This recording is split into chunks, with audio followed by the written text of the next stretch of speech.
It's an omen.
We are proudly now partnered with MindLab Pro. This is a 100% naturally produced nootropic that is going to help you with energy, concentration, and focus, whether you're a sim racer, a gamer, or none of the above.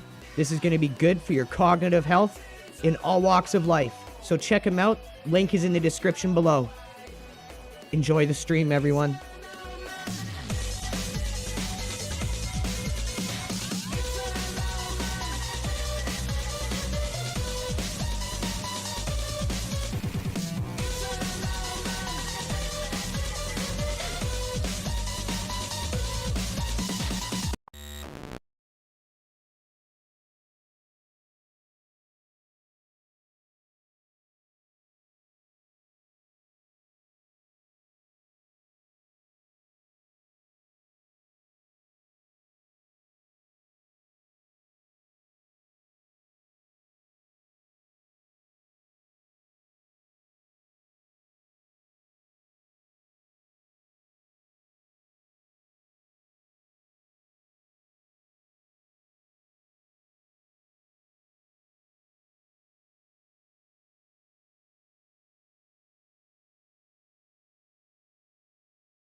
Can you hear me now?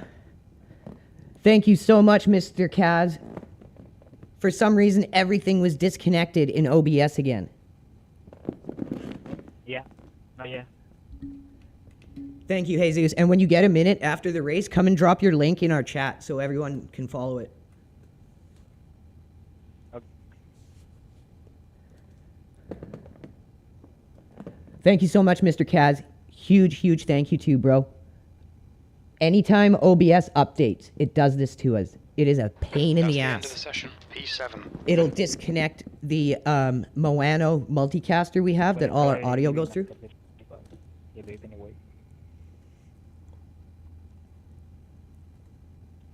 Man, I didn't realize you were an alien. What the heck?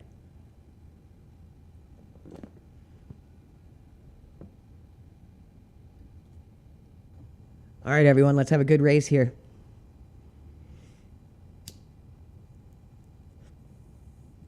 Make sure you're all paying attention to chat, because Jesus is going to drop the link to his stream in there for everyone to go and follow. 90 seconds. You guys see how fast this dude is? Go and check him out. We're all still learning. We're all still getting better. That's the craziest part. We got a really good, tight team of guys, and we're all focused on improving at our own rate. And you can see some of them are just insanely good, but we haven't had the chance to put them in a race because we don't rush our members. We want them all to be ready, because that's how you get the best out of a driver. You don't want them stressing or under pressure. You just want them to be comfortable 100%, and then they're going to drive to their best. You've not got much time to sort this out. Okay, Andrew. Our target today is to finish around P6. All right, I can do that, Jim. Okay, standing start. Okay, mate, get ready. Go, go, go. Especially with Jesus in this race. We're going to have to fight for our life here, dude. Okay, lap one, let's survive. We got some fast buggers in this one. Car left. Still there. Clear left. I'm feeling like this might be a replay worth watching if it goes good here. No matter what position we get, because I feel like this might be a really good tight race. Clear left. Just from how everyone's driving so far, it looks like we might have a good grid. Everyone's giving each other space, but driving tight and competitive. Might have a good one here, folks.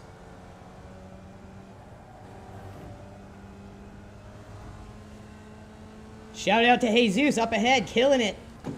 There's an incident in Snake. It looks like Paul. Oh, drivers behind had an incident. Up ahead, I think we're okay.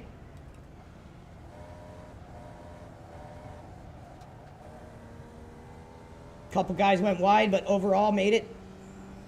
The next car is Rodriguez. Car number 7. D license.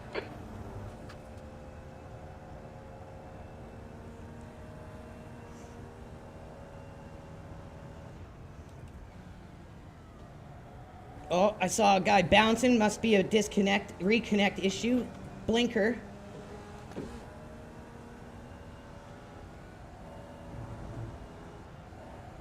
Trying to follow Jesus' line because he just killed it in qualifier. Got to try to learn from him. Okay, we survived the first lap.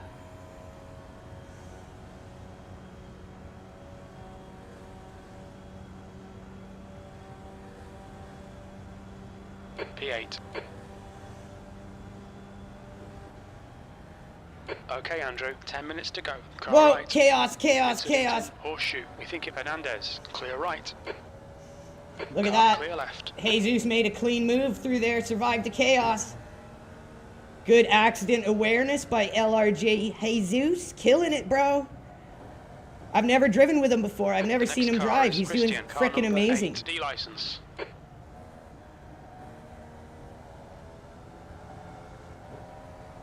This is why you guys gotta go check out his Twitch.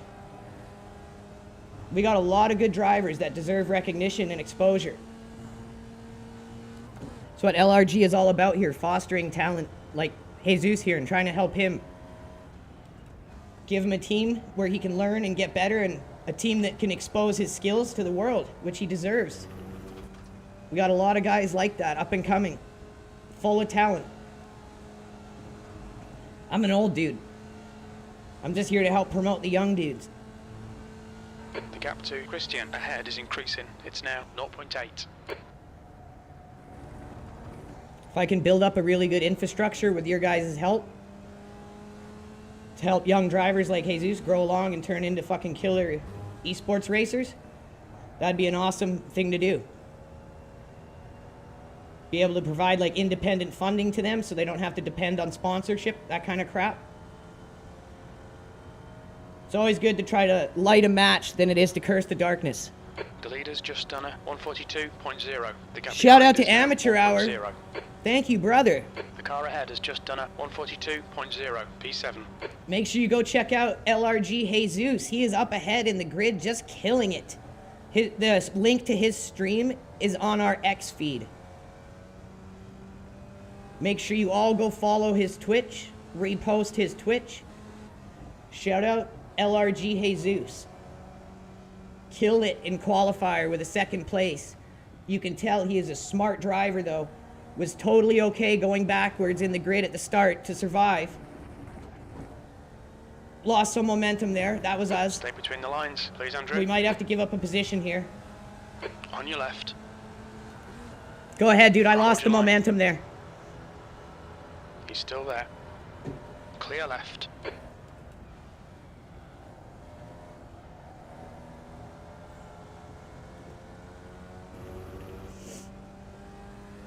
If you make a mistake, just let the guy go. You gotta accept you've made a mistake. You can't block someone because of it.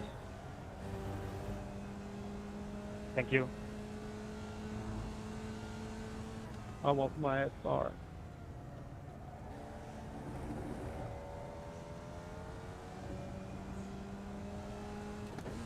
You're driving like an animal, Jesus. You're killing it, man. Ahead of us is Lux, car number 11.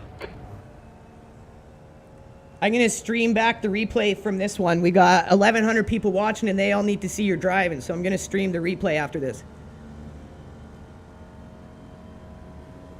I got wise. The gap to I can see you, bro. is increasing. It's now 1.3 seconds. 8th place.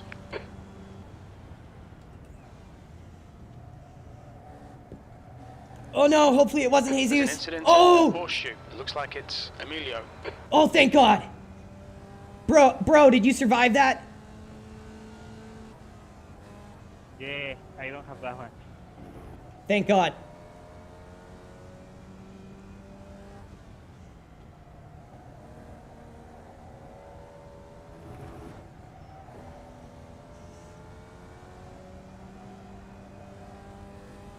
LRG looking good. 6 minutes to go. I believe Jesus made it through that incident.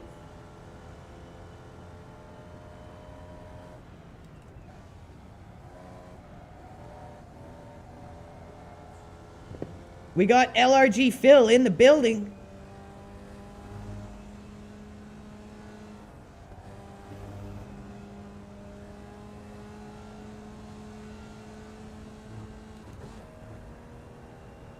Man, Phil, I've never driven with Jesus before. This guy's a god.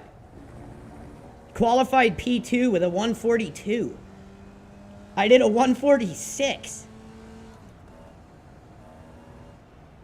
Go right, go right.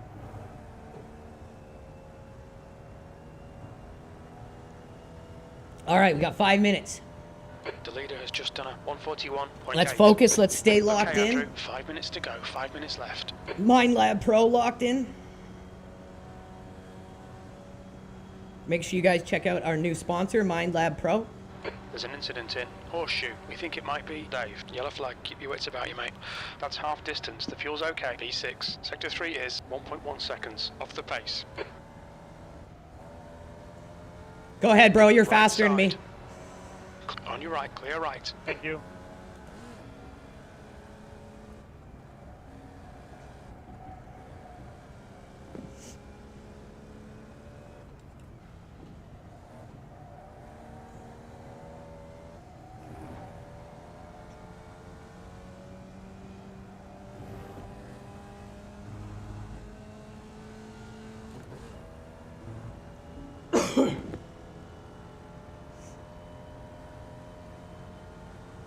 See if we can learn from this guy, because he's 4 seconds faster than us. There, Even if he wasn't on our team, I would have done that. And I The car am in front always, is Hernandez. Car always number 4, recommend you license. to do this.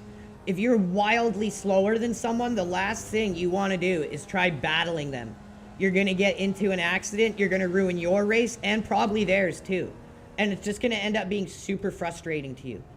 If you're not at Sector someone's 2 is skill level, 0.8 just off the accept pace. it. Just let them go. And then you follow them, you learn from them. You're going to have a better race in the end. You're going to learn more, and you're going to have less frustrating incidents where you're not understanding why it just keeps happening. It happens because if you're drastically slower than someone and you're trying to block them, it's going to lead to disaster. That's the only reason it's happening. So I always tell you, just let them go if they're faster. As your qualifying times get better, you begin to start to look to take higher positions in the grid. 2.3 for 7th position. Sector 3 is yellow flag. Incident in Horseshoe. It's Looks all like just about Dave. slowly getting better and raising your grid position up and up and up as you improve.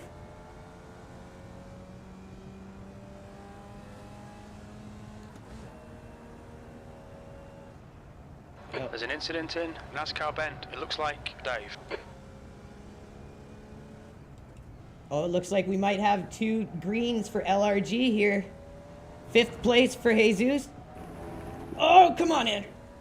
6th place for sketchy old Andrew.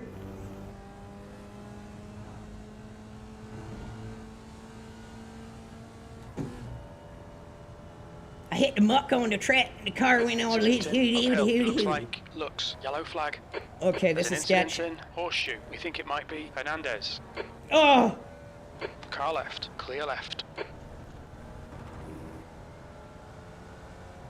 Car right. Right side's clear. That's 2 minutes left. 2 minutes. All right, Andrew. The next car. Did is he get Lux, taken out car by a number sketchy 11. rejoin? That's gonna be so sad if Jesus just got taken out with a bad rejoin. Bro, did you get taken out by that rejoin? I was not ahí ya, but yeah, I died. Thank you. Go ahead, dude, go ahead. Left side. Still there. Clear left. You were doing so good, Jesus, man. You'll get it next time. I can't Side. believe how good you were doing. Hold your line. Clear left. One more lap to go.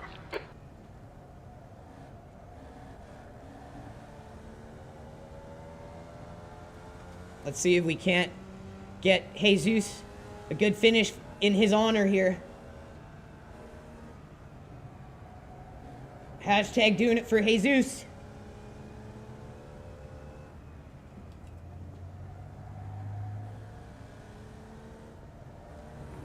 It's that mud that's causing slides. Gotta be careful. These things are super sketch when they hit that for some reason. In The next car certain is spots car more so than number others, 5, C I found. license. But you definitely feel it in these cars a lot.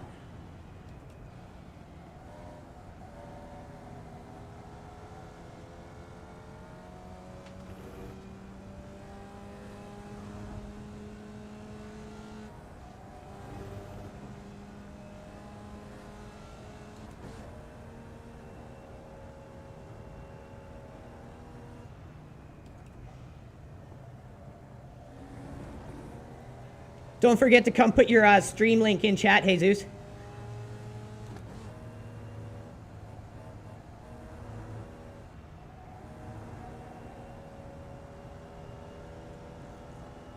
Good race, bro. Don't forget to drive until the very end of remaining, and then you get more safety rating.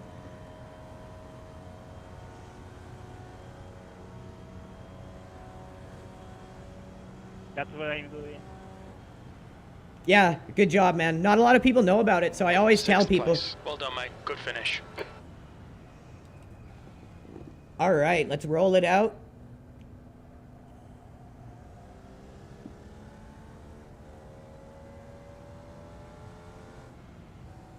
That was a good race, man. Even though you had the mistake, you were doing amazing. Like, so good. I thought you were going to get 5th and I was going to get 6th. I was having fun. Yeah, that was a lot of fun, man. Thanks.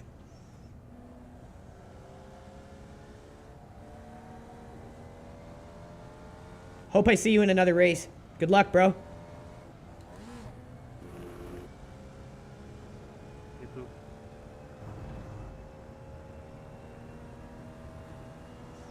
All right. Good first race of the day. The 2X. One of them was an off track we had to take.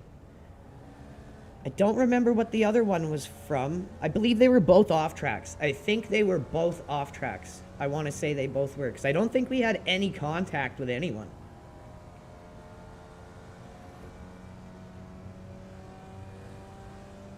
That's the end of the session. So there, once you hear that, then nothing counts after that. So all the way through qualifier, doesn't matter that the first 2 laps are done, you're done your qualifier, use the whole clock. It's gonna all help your safety rating, and then right up until you hear a session is ended. That all goes towards calculating your safety rating if you keep it clean. So if you have like a 4X or say a bunch of incident points, it's gonna kind of reduce the damage they do. Or if you have a clean race, it's gonna really help you gain like a ton.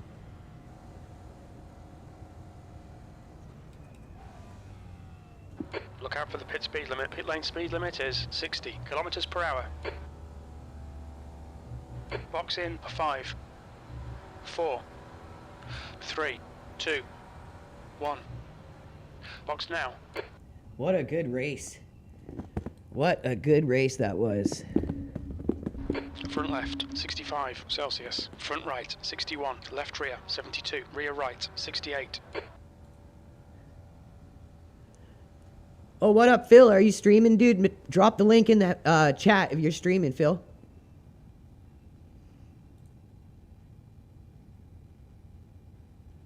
Make sure we get all of our boys posting their streams up.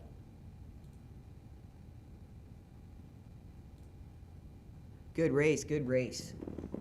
What a good race that was. If it wasn't just down to a little mistake there, it would have been Jesus 5th, me 6th. Let's watch that race back, because that was a very good race. Let's get a good angle here. All right, let's enjoy that one.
Let's get it on most exciting here.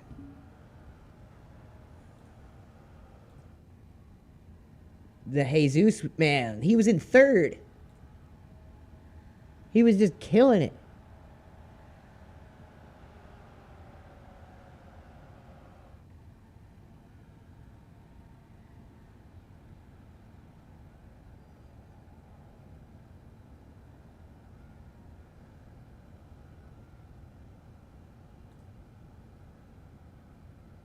There was the first spin, and he came back from that still. Got right up into 5th place. He was still in 4th at that point. So he's good at coming back. He's quick. And just like all of us on the team, we just have to continue working at putting it all together.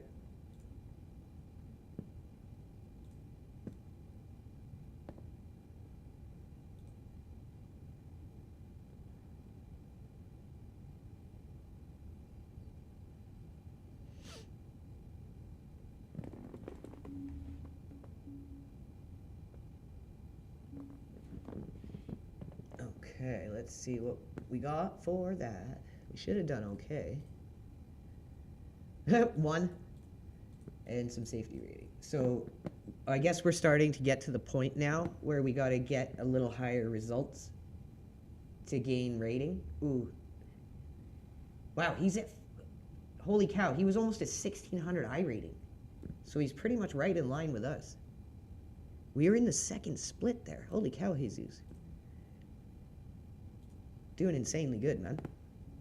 Okay, we got a race at Spa, IMSA, with the LMP2. This is the best kind of practice we can get right here for the event.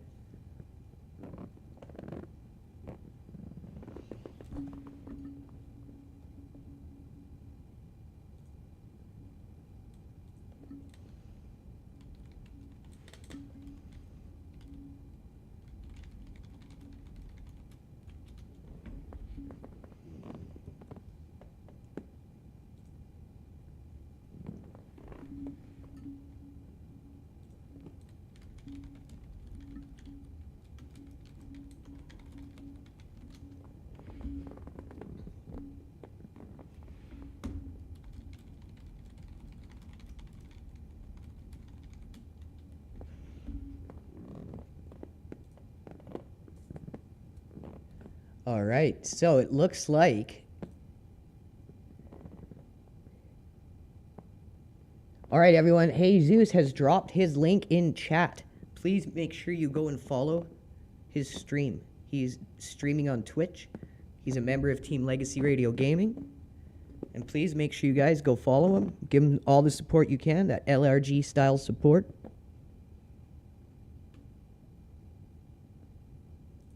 You guys got to see him in that race. Awesome driver. And just like the rest of us, we're all slowly starting to put it together. And when we do, all of our team is going to be extremely quick, makes good decisions, has patience, and those are the types of drivers you want. This whole first season, we're just focused on team building, growing together, learning how these events work, how to pit. You guys see there's a lot that goes into this stuff and a lot to learn. So you, as a team that has just started out, having realistic goals and expectations is huge. And I think the way we've approached this has allowed us to bond as a team and have a lot of success. I mean, we've only had 2 DQs, and those were solo events, one on me and one on Chris, in the 2 arguably worst tracks you could do at a low split, which were Long Beach and Zolder.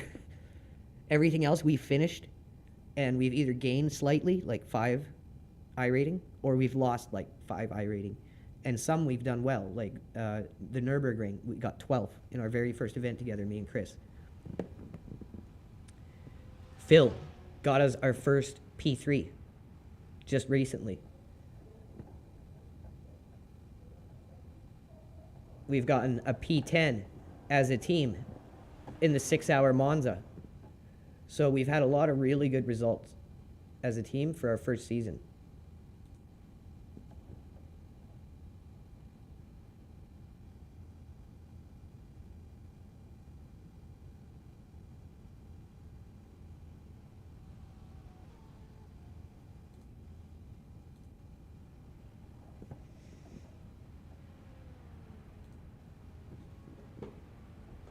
It's annoying how every time this game patches, you have to do this. At least for me, I don't know why it is, but it's a pain in the butt. A huge pain in the butt. Okay, that's all set, right? But then I gotta go in here, I gotta do my black box. Then I gotta do my push to talk. The leader's just done a 211.78. And now we're good.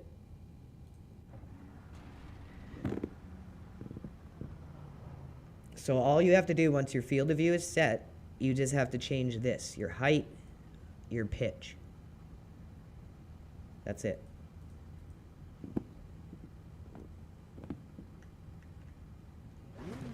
The pit lane speed limit is 72 kilometers per hour. Sorry about that, Sean.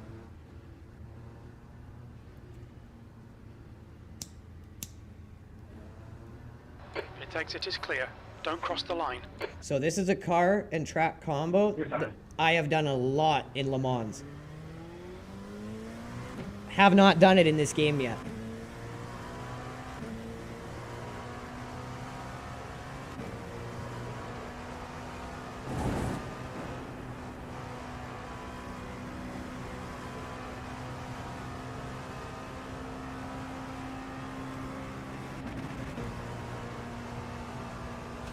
Am I seeing water on the track?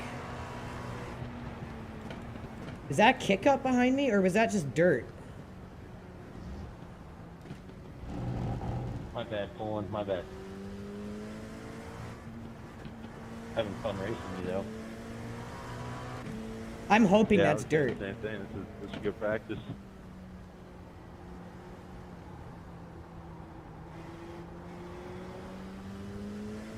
I'm thinking the track is wet. Do I have a rear wing anymore? Oh yeah, that's wet. What'd you say? Did you take the rear wing off my car, or is it still there? Your car looks alright.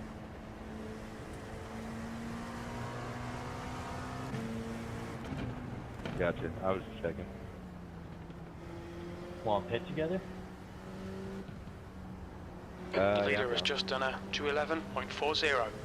Bet. That sounded questionable. You're so much faster than me through this part. Ungodly slow. That corner is so tough.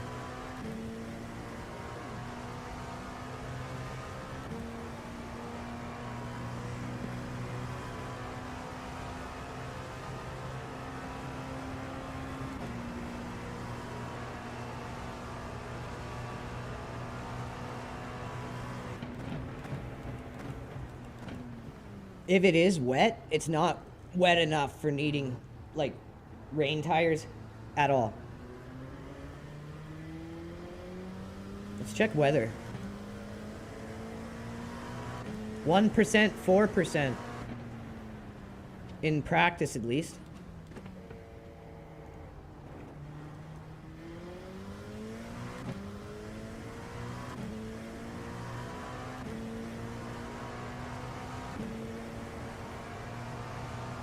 So you want to point your car this way, then whip it up the hill.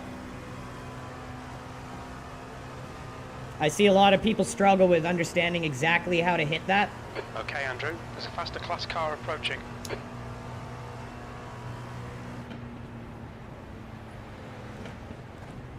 Oh, I missed the pit, my bad. You're like, Sector 1 is 1.9 off the pace. It's because we just cruising right now, Jim. I ain't trying to push it, bud. do you like driving the Porsche? I've honestly only been doing it for 2 days now, but it's fun. Yeah, I only recently got this Mercedes, but it's honestly nice to drive. I've heard good things about it. It feels like you can just turn into a corner and it'll stick. The leader has just done a My one problem 209.95. I don't know if it's the series or just this Porsche, but the traction control, it just kind of really slows me down sometimes. Gotcha.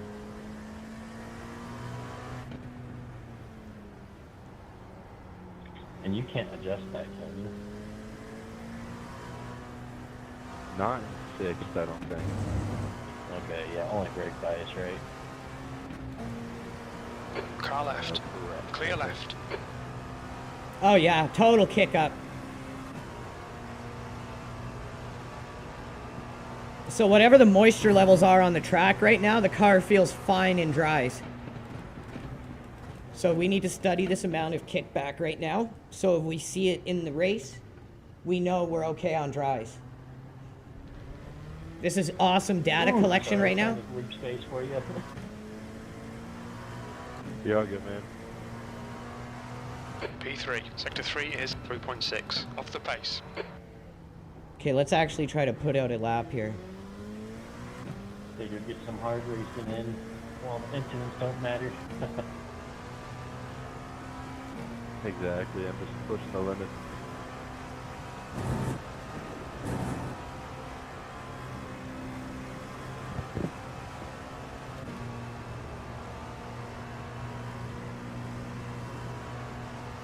Yeah, I like that red and white paint job on yours.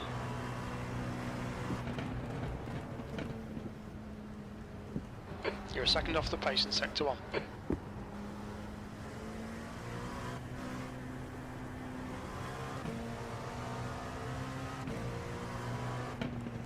There you go. You good there? We recovered.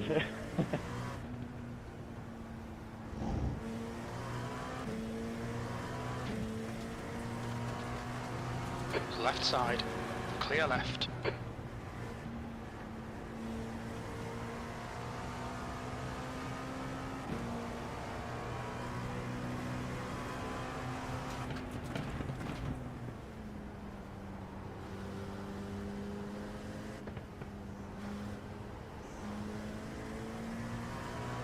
Sector 2 is 2.4 seconds off the pace. There's an incident in campus.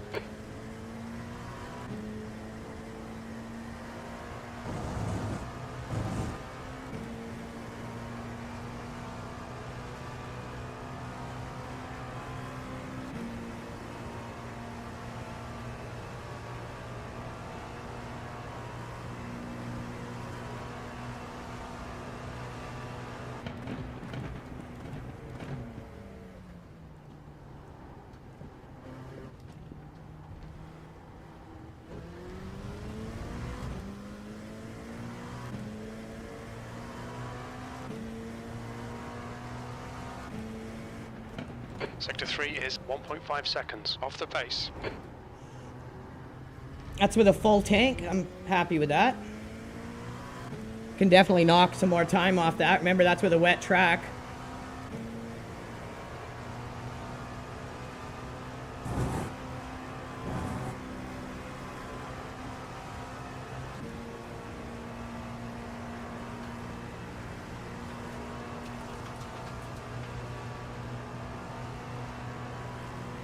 Incident in Lacoon. You're a second off the pace in Sector 1.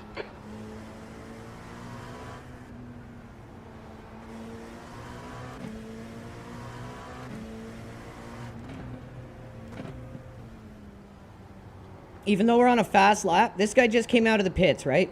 He needs practice, even though he spun out there. We were going to give him practice. You don't want to just run someone off the road as soon as they get out of the pits.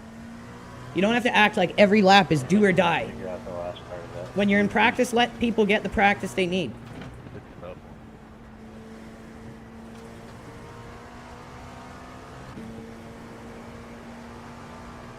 I touched grass. You're all good, I saw it.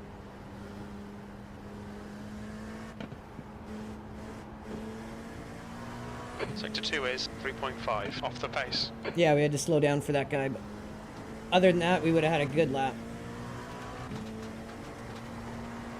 Are you taking over Rouge flat? Yeah. Yeah, the force sticks really good through there. I'm like scared to do it. I've been lifting slightly. Just try it on this next one. Just look at the top of the hill. Don't look at anything in front of you. Heard.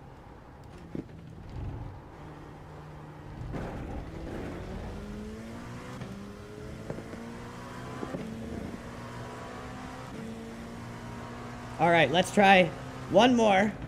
Sector 3 is 1.2 seconds off the pace. Yeah, because we got slowed down, Jim, damn it. Oh, and the session's starting, god damn it. All right, feeling okay in the car, feeling okay. Hopefully we can get it right. What up, Phil?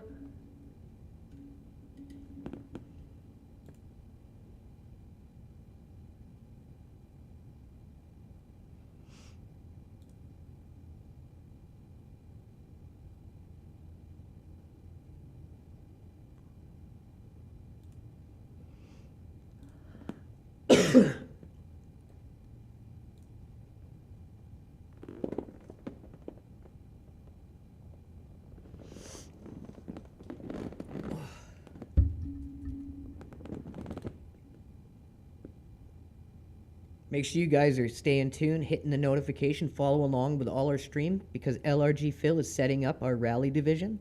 We're going to start out practicing internally within our own club that he has made for us, where we can start getting used to the events, the way the cars handle, just getting used to rally in general, because some of our members are better at it than others. Phil's the best by far, and he's going to help us kind of integrate into it. We're also going to be starting to recruit people who are just solely focused on rally. But we're more so just right now working on integrating our guys and getting them better at it, starting slow, just like we always do.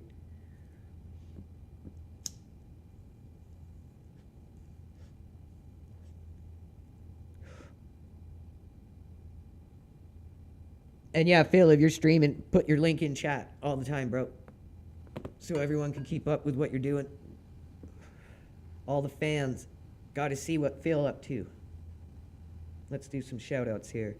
Improve More, Phil, Chinchilla, Z-Man, The Divided Brain, Ben G, Jim, Stratman Picks, Hit and Run 85, Nellis, Greg Fondacaro, Joanne Fisher, Fred, Paul of Cove. Thank you all for tuning in, you guys.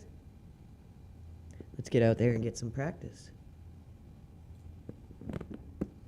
Make sure you check out our new sponsor, Mind Lab Pro. If you guys are interested at all, they are an all-natural nootropic. Helps you with cognitive health in all walks of life. Very good for gamers, very good for sim racers, endurance especially. But you always need concentration, energy, focus. That's always good. And not only that, but it helps you with memory retention. Tons of good things. The pit exit is clear. Push now. The track temperature is falling. Check them out. It's now 17 Celsius. The link is in the chat, and it is also in the comment section of our YouTube stream. And oh my god, the track is wet.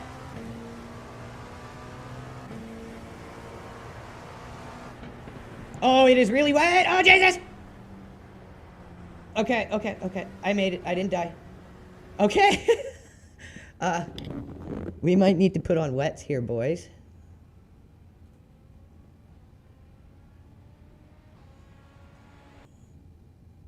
We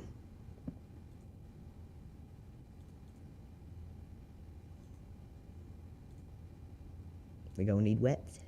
I forget, can you tweak the fuel in this fixed? I don't think you can. I think it's preset, if I remember correctly. Yes, it is. Can we tweak anything? Just power steering. Okay.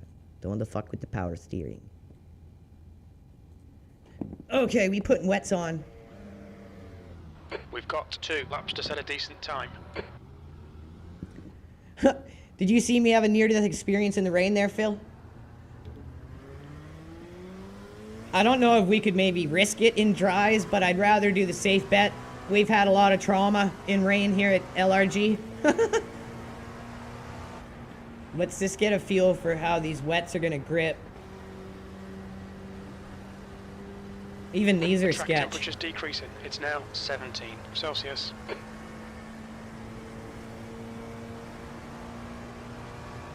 Like, that is a lot of kickback right now.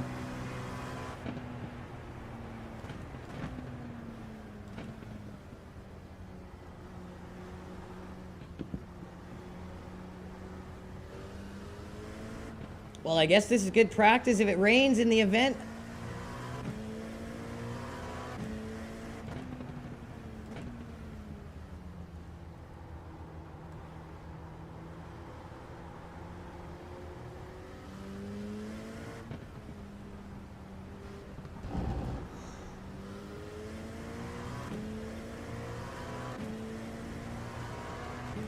So let's just make sure we get around the bloody track on our off lap here. Heat our brakes up a bit.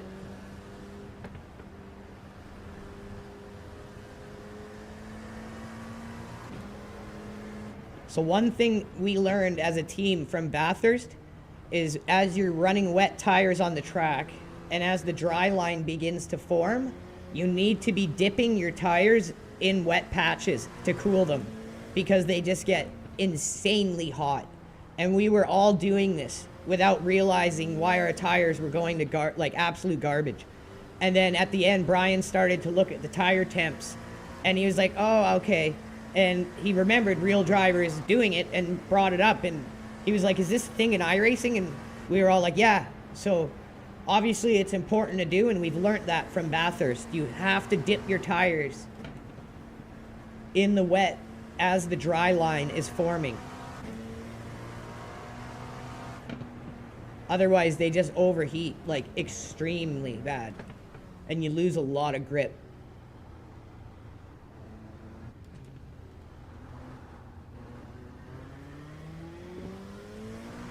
All right, here comes our first timed lap.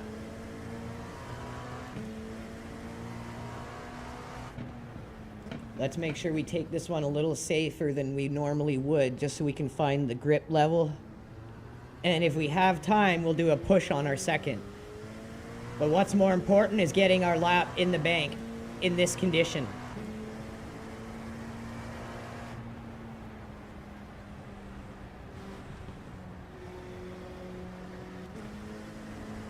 So fourth through there is going to be better in this condition.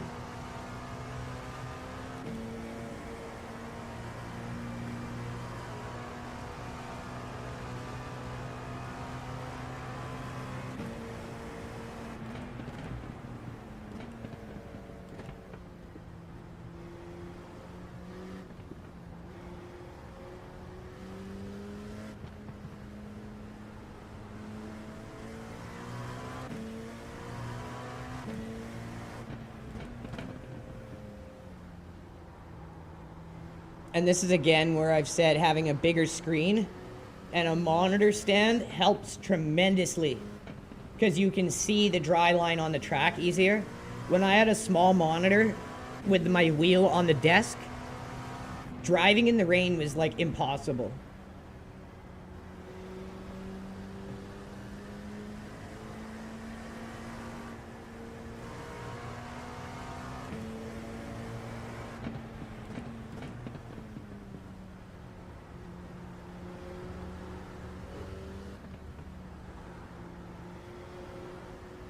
The leader has just done a 219.03.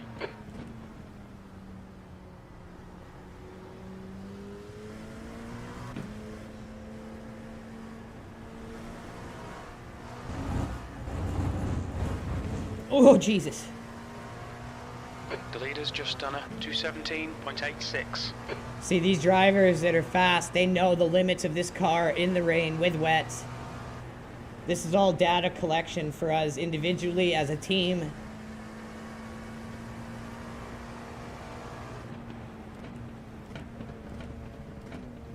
This is all just invaluable stuff to learn. This is how you build up confidence in these conditions.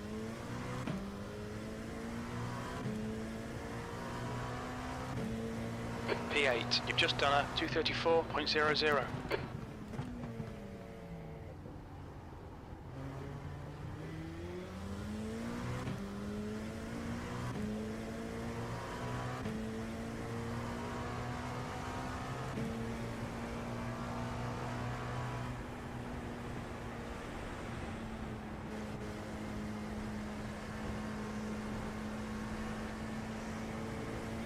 That hill is sketch.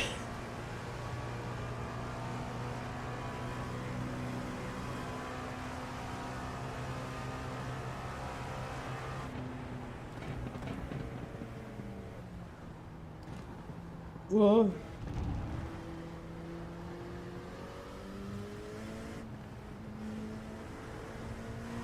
Huge respect to these drivers that are fast in this. But this is how you learn. You have to do it.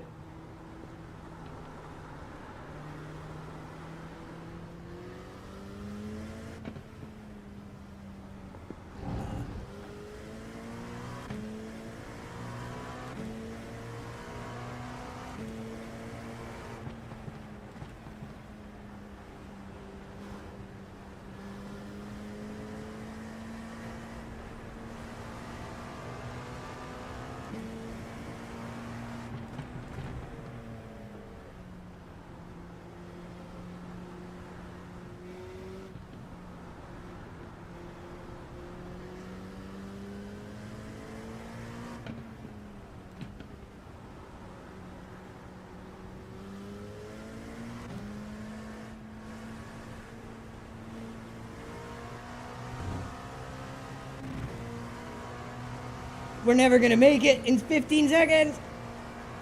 We can damn well try.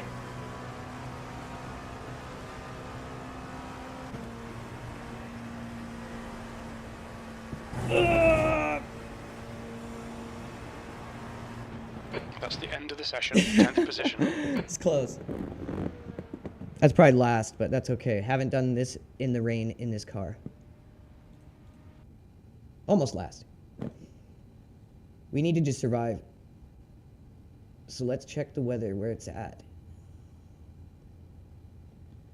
So yeah, it's gonna start raining and rain through the whole event.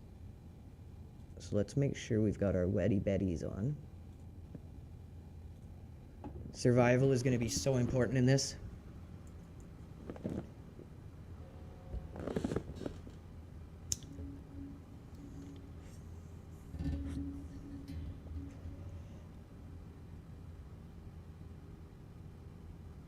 Oh my god, the strength of field is insanely high.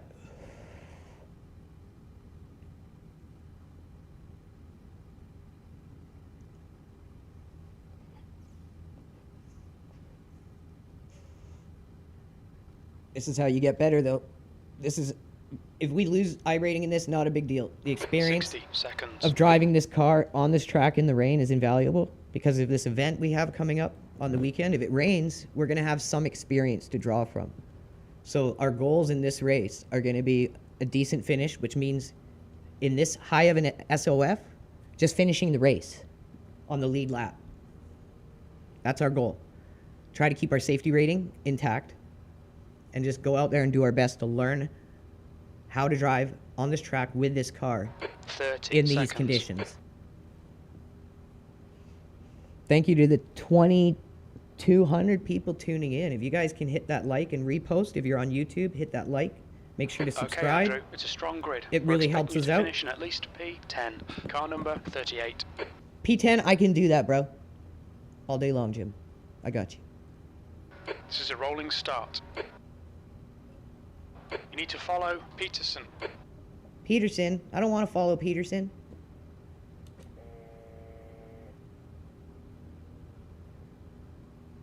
Safety car speed is 96 kilometers per hour. There go the GTPs. And away we go. So ride your brakes. You can really do a decent job of heating your brakes up. You really want to start up there with that? You really want to do that? You're not going to realistically heat your tires, but riding your brakes, you can definitely notice a difference by heating them up. You need to catch up to Peterson.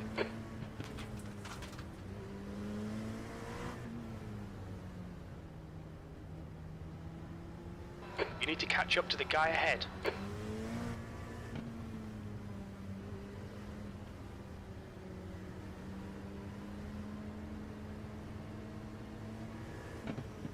Oh fuck, our wiper button isn't set because of this stupid fucking patch. Oh no. This is gonna get ugly.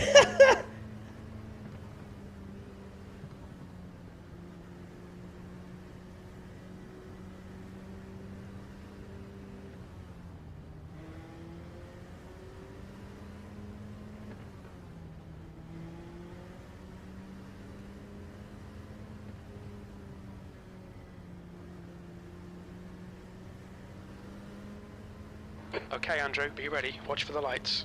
Okay, we're gonna have to drive with zero visibility. Go, go, Oh my god, it's getting bad already. go. Car right. There's an incident here. Last up on your right. Clear car right. Still there. Still there. Right side's clear. This is gonna be difficult. We need to try to keep the spray off our windows here. Car right. Clear right. There's an incident in Radion.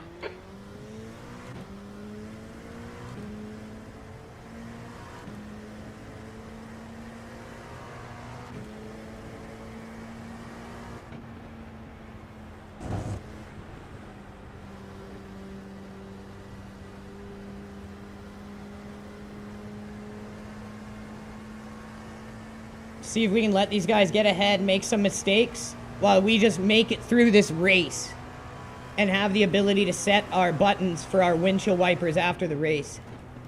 Okay, Andrew, the next car is Pearson, car number 24, and their rating is 1.9.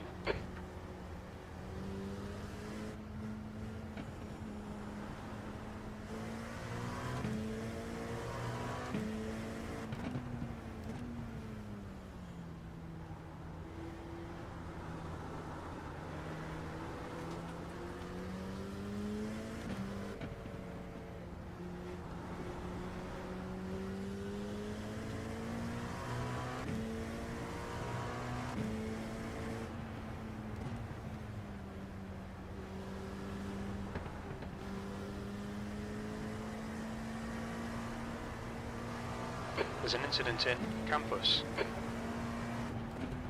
There's an incident in Stavlo.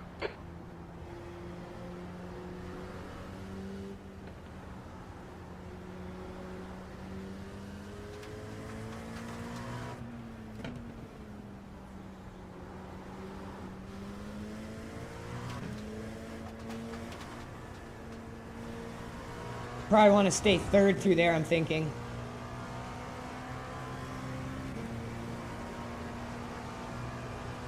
The driver in front of us is Peterson, car number 23, and their rating is 1.9.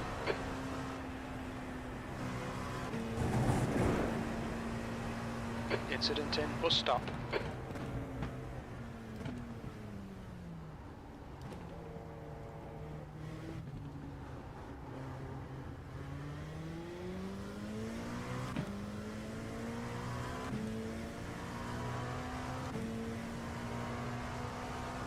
P11.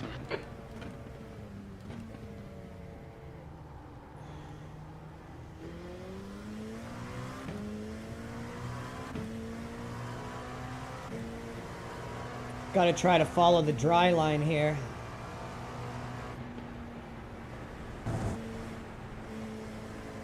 Get those two tires in that spot.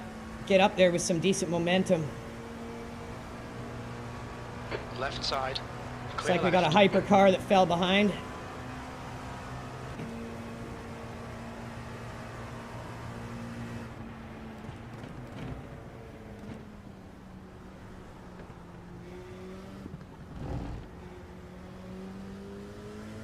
Because of all of our controls being reset again, I didn't realize our windshield wiper wasn't set, so I can't really drive around other cars and feel like I'm doing them any favors. Because if I wipe out and can't see, I don't want to do that to someone.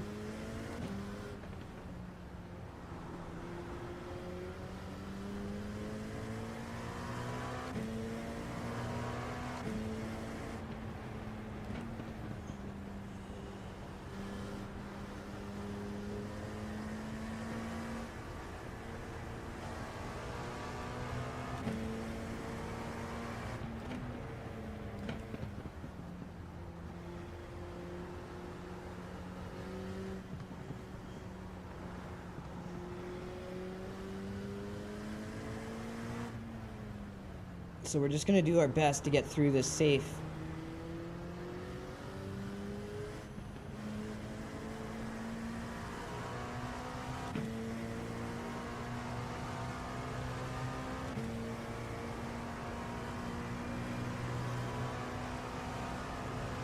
I don't know if the game patched or not. I haven't played for 2 days. I haven't been on the computer in 2 days. Then I get them back on and the field of view is completely screwed, not on 67, it's on 98, and then all my controls are having to be reconfigured again.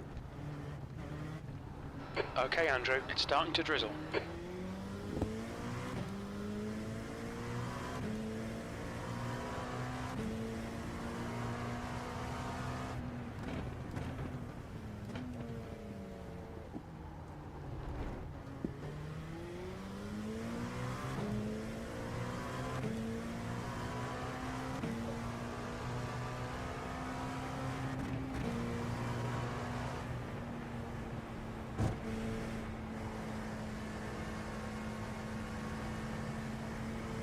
That was a bit better.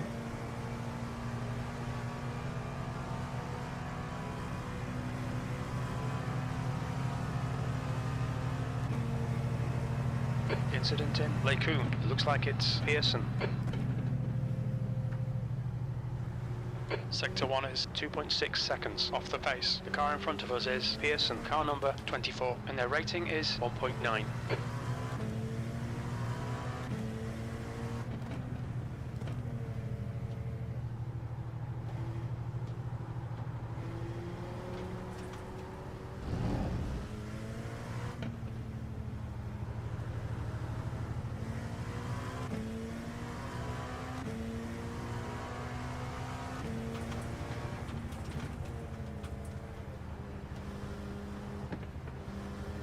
Ooh, felt the back end want to kick out there.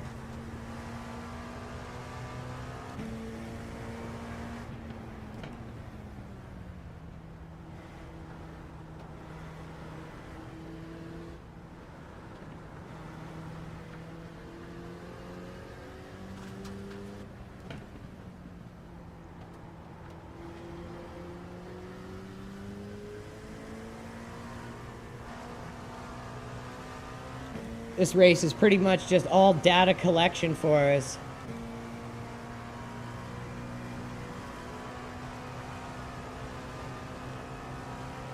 Because if we didn't do this, let's say it rains in our next event on Spa this weekend, we wouldn't be able to drive with confidence. Whereas we can't drive with confidence right now, but that's okay because it's going to help us build confidence for the event. And for 24-hour Spa, I'm sure it's going to rain in that. All right, Andrew, pit window is open. We'll need to pit for fuel by lap 14. Okay, so we want to pit as soon as possible. If you're behind, you pit as soon as possible, from what I've learned. So we're going to try that.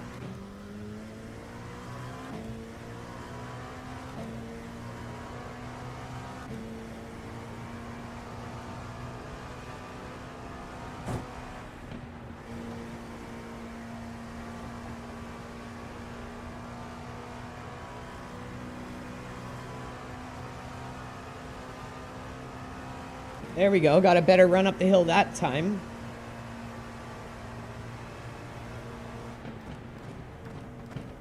Every one of these laps, it's just about finding more and more confidence in the car in these conditions.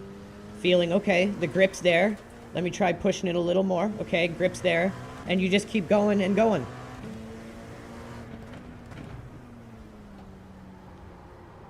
Because if anyone hasn't done this, when the event comes, they're going to have to do this in the event where we've already done it. We'll know the limits better. We won't be obviously the best at it because there's guys out there who are going to have way more experience doing it. But we'll have it started building that experience at least. Where anyone who has avoided doing it won't. And those are usually the people who just wreck in races when it starts raining.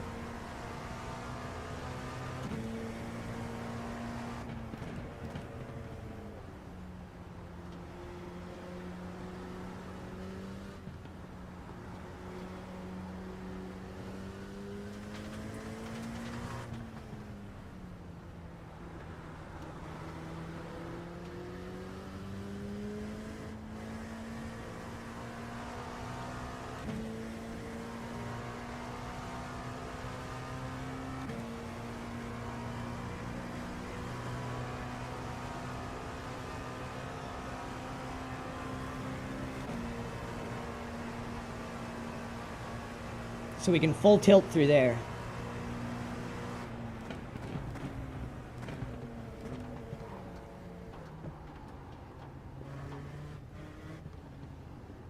Car left. Clear left. That would have been a decent lap too. What's your speed limit? So let's make sure we aren't putting new tires on. Kilometers per hour. Don't want new tires. Box in. 4, 3, 2, 1. Box now. Let's give it a try. See what happens if we pit soonest. Soonest, earliest, right away. Right front, 96%. Rear left, 99.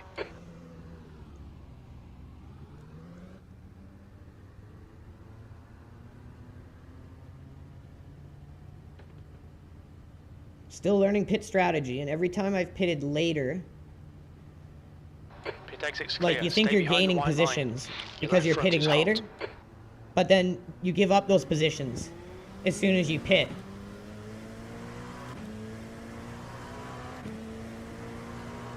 So from what I've understood so far, There's an incident in turn 9. We think it might be Peterson.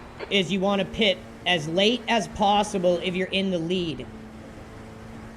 If you're behind, you want to pit as soon as possible. So we'll see if it works.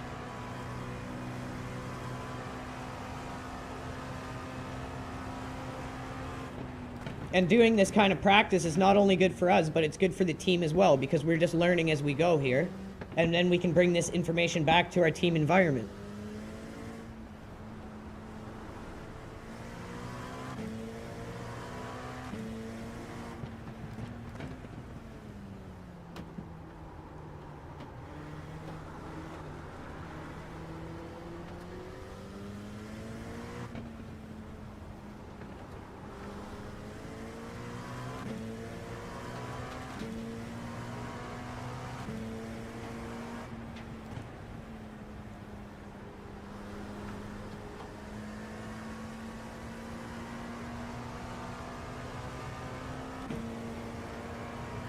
Make sure we're keeping our tires cooled, because remember, we just heard him say we had a hot tire, and that's because we've been looking for the dry line with at least 2 of our tires at all times.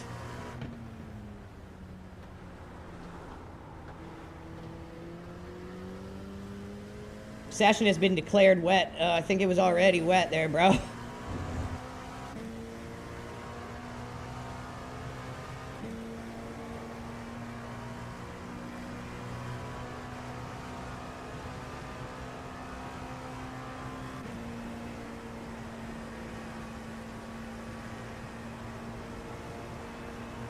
Everyone had to have been out on wets. There is no way they're driving this in dries.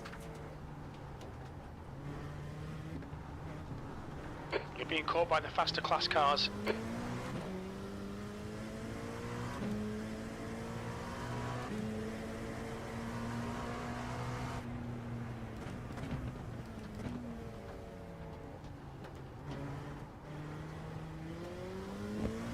Okay, now it's starting to rain again. We're going to get a more even spread of moisture across the track. So the line that we have been getting used to is going to shift and change. So this is also what caught us off guard at Bathurst. Blue flag. Is we were not prepared for how the track was going to change underneath of us. On your left, clear left. So now that we've had that experience, we're a little more prepared and understanding of how it works. And every time it happens, we just get better and better at dealing with it.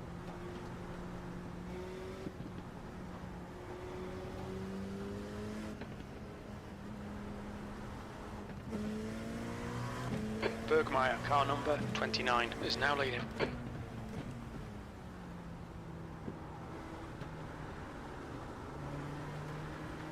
There's a faster car approaching.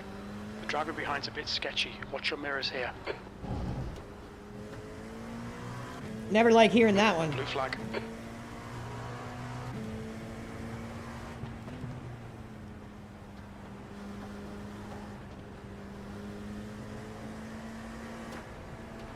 Car right. Clear right. Clear right.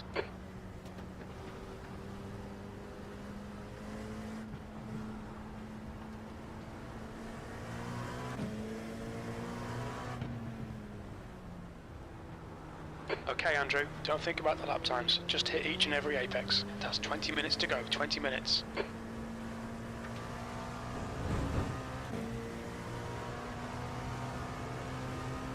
There's an incident in La Source. Looks like it's Moraes. This is my first time driving this LMP2 in the wet. Blue flag.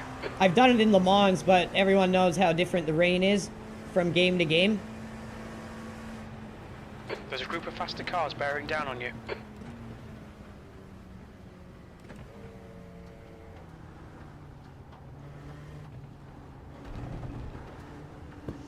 I'm actually really glad this happened, because it sucks when you have to deal with it the very first time in a major event.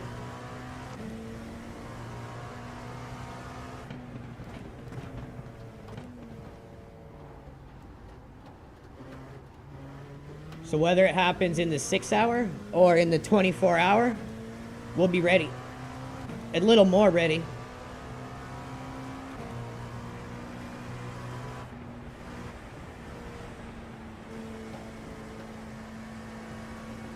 Now we just need to work on getting our lap times down.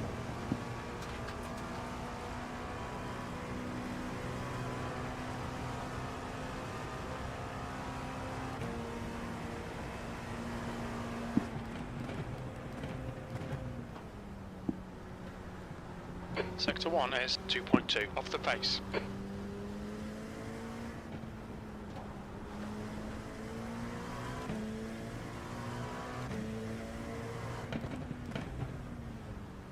Remember, we got a really high strength of field, almost 1900 here. So we're getting to learn about what the like higher end SOF like pace is on this track in the wet, which is also very good. Because then that's gonna try to it's gonna push us along. We know what can be done on the track. Whoa, I hit the curb, that was bad. Trying to practice my sawing of the wheel. If you're sawing the wheel, you're gonna be a lot better in the rain than if you're just making big long motions. The way I explain it is you're essentially gonna find the limit and then go right by it. Whereas if you're just doing little kind of choppy moments on the wheel, you're gonna find the limit and then kind of not go right by it.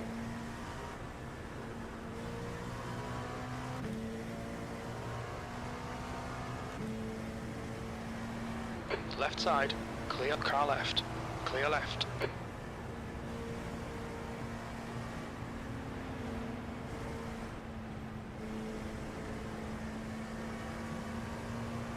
There's an incident in La Source. It looks like Peterson.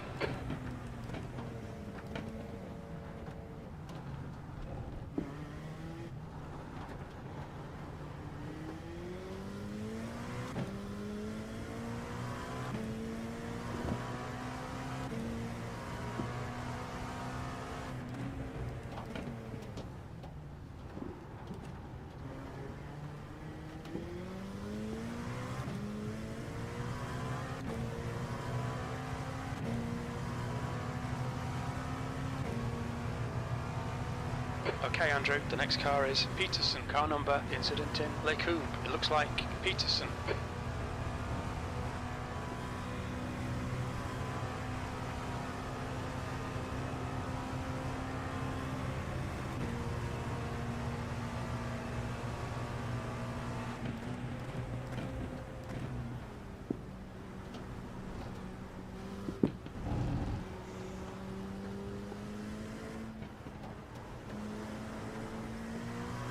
Slowly starting to find how you can give it a little more, and it's gonna be okay.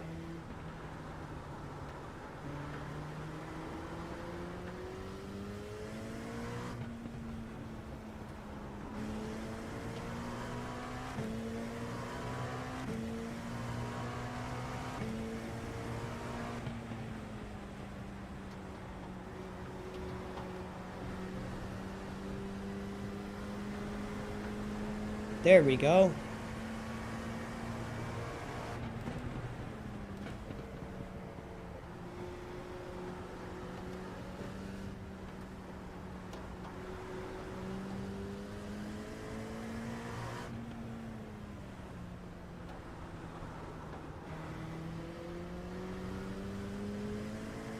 Okay, Andrew, 15 minutes left. That's 15 minutes.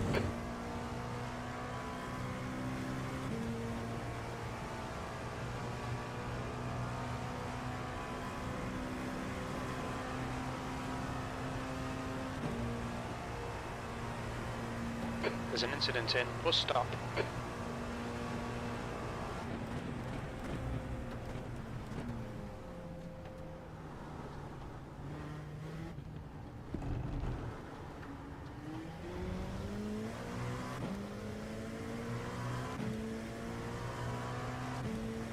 There we go. Cut 3 seconds That's off. half distance. Fuel levels are fine.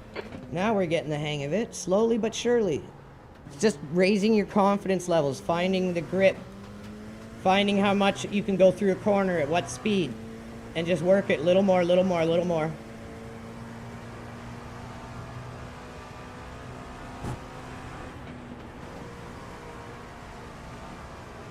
Let's say I'd never done this before, right? And I just go flat out on lap number 1.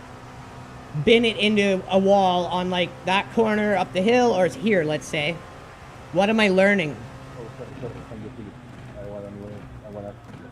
I've just taken myself out of the race before I get any meaningful experience.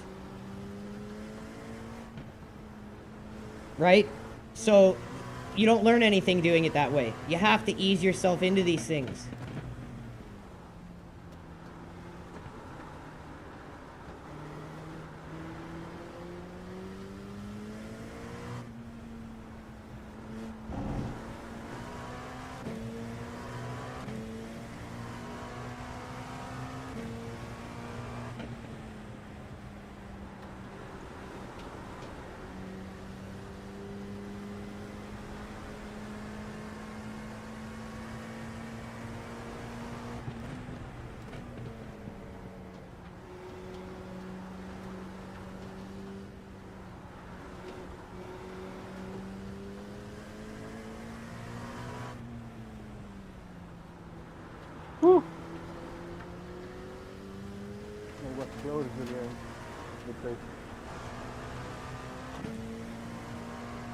There's an incident in La Source. It looks like it's Bruno.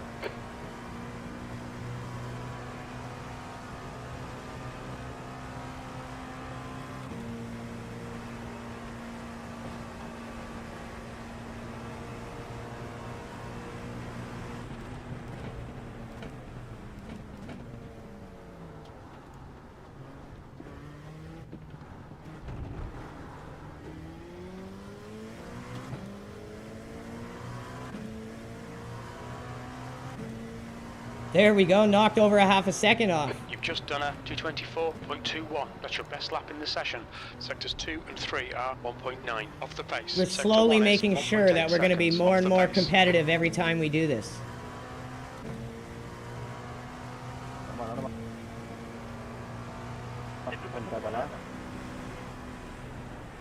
Blue flag.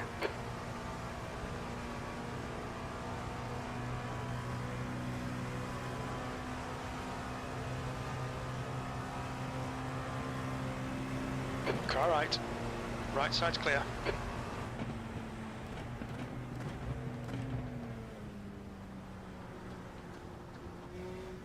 That right there is why we couldn't really go aggressive early on without wipers. We would have taken ourselves out and some other poor bastard, and it would have been all our fault.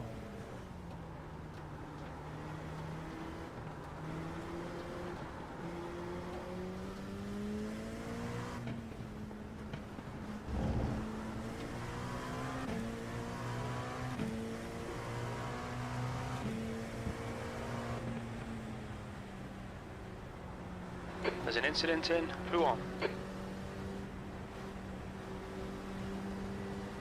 Right side. Clear right. No point really getting ahead of that guy, so that slowed our lap down huge. I already did it. I don't have to come more.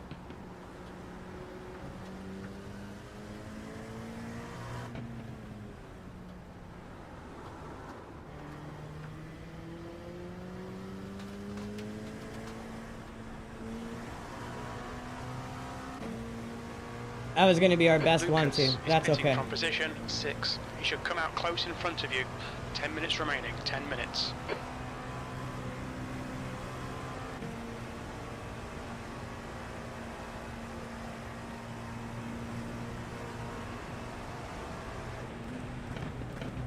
Incident in La Source.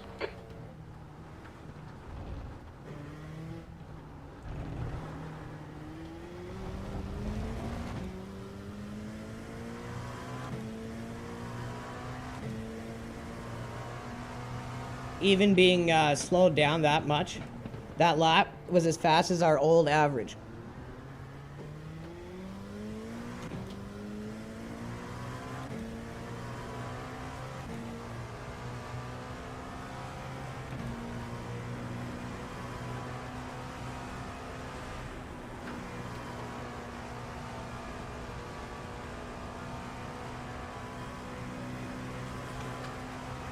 Now we're getting the hang of up that hill in the rain.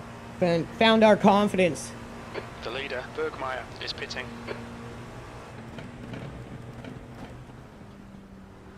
Sector 1 is 1.7 off the pace.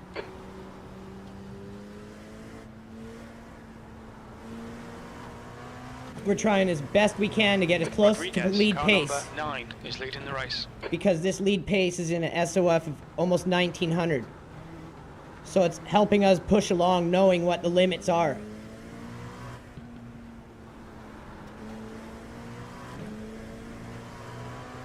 We want to do our absolute best to use the rest of this time to get as close to that lead pace as possible.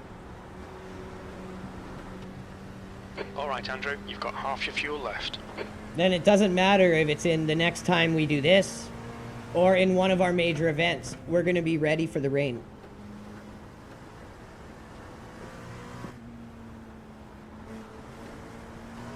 See, we can go into second and really come out of there fast. Now that we're starting to find it. Could do the same there.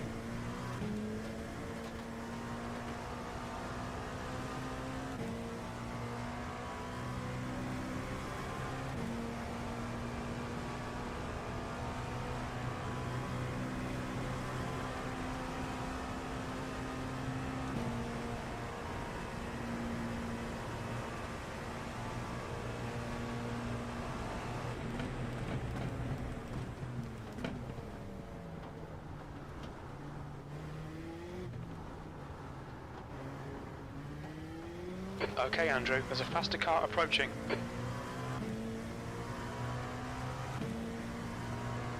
That last lap was a 224.32. Okay, that seems to be becoming our new average, which is, I like that. See if we can't knock that down a little more by the end of the race.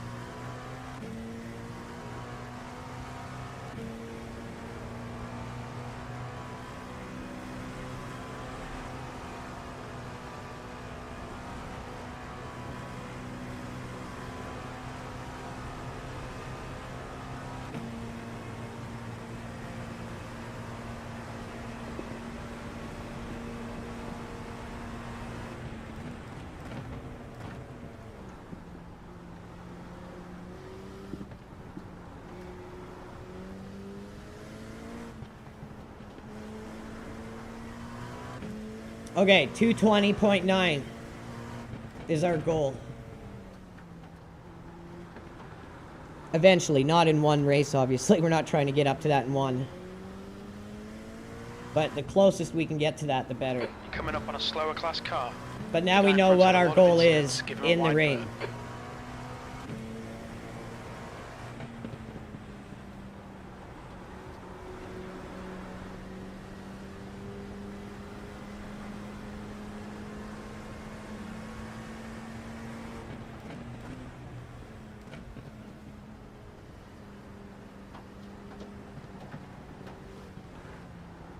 See, if we had went for that, he would have literally just cut right into us.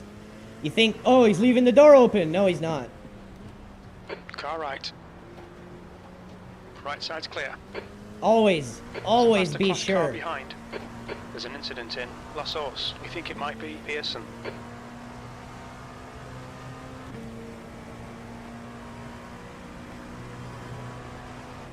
Car left. Clear left. That's 5 minutes to go. 5 minutes.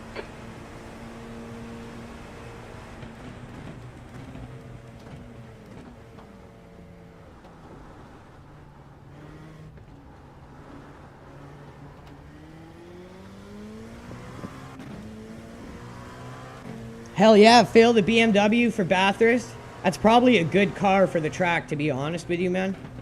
Incident in La Source.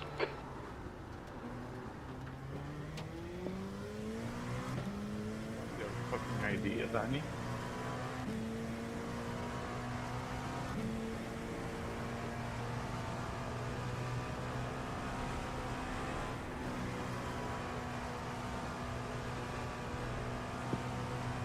Slower class car ahead.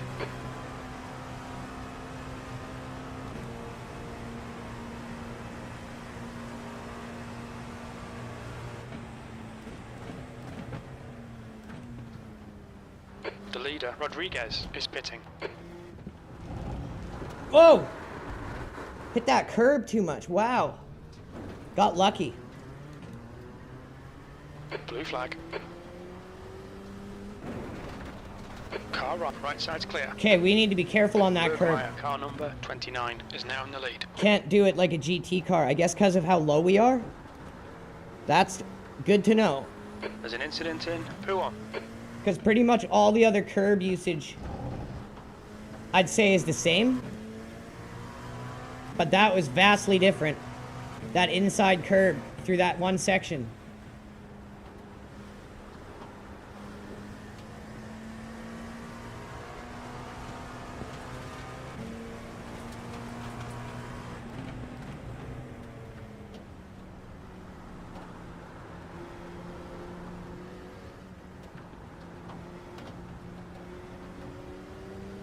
Car left.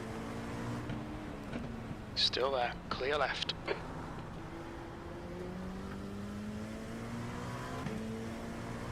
There's an incident in La Source. It looks like Thomas.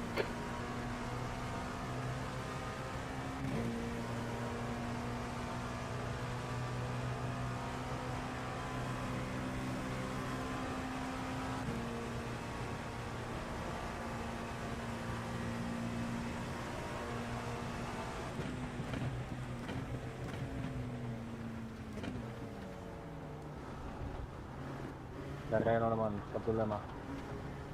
All right, Andrew. There's a car exiting the pits. Heads up. Incident in La Source. Car left. Clear left.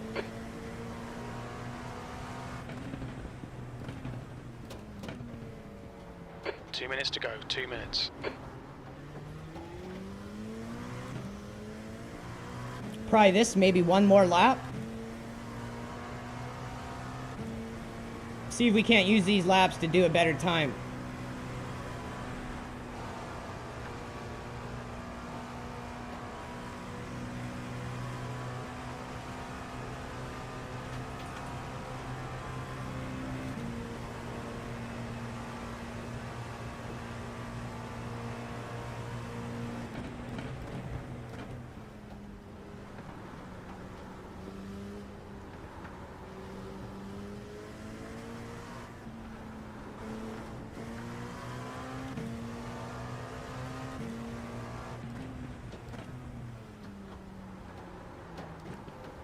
Coming up on a slower car.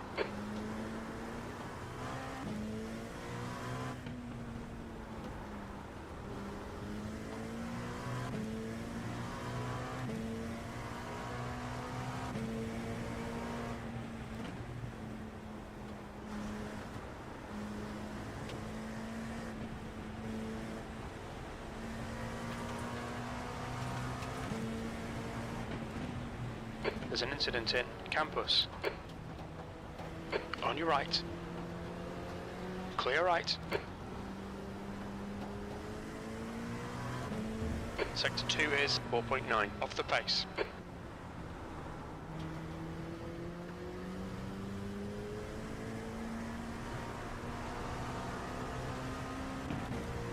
Getting some good practice working through traffic here in the rain as well.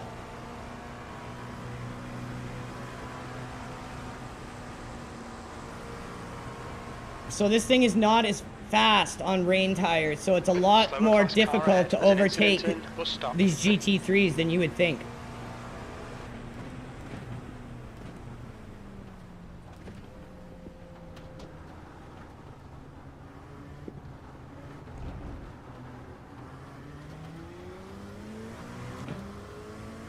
Car right.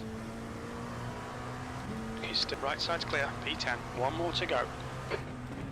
Incident in La Source. On your right. Hold your line. Clear right. Okay, Andrew. There's a faster car approaching. Blue flag. You crazy, man?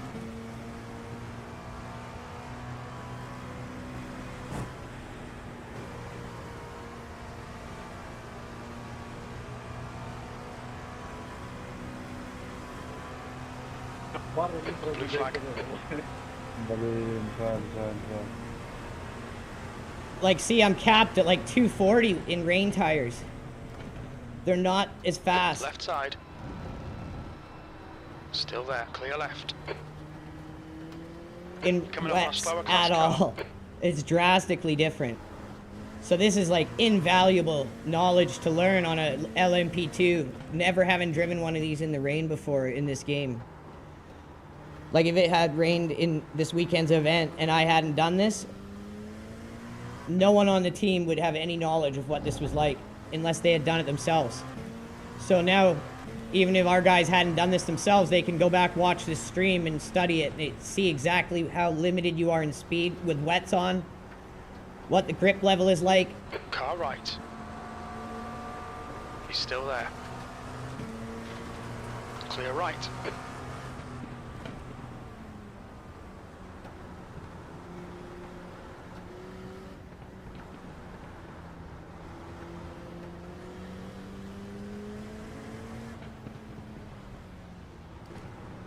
Whoa, dude, come on.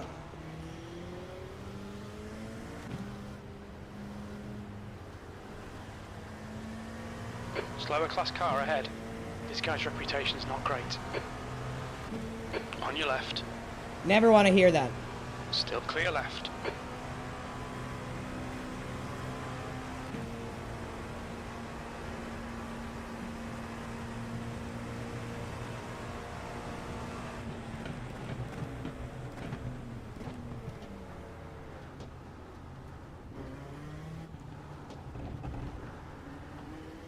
So if we had a bit better pace there, we would have done okay with our pit strategy. So that worked.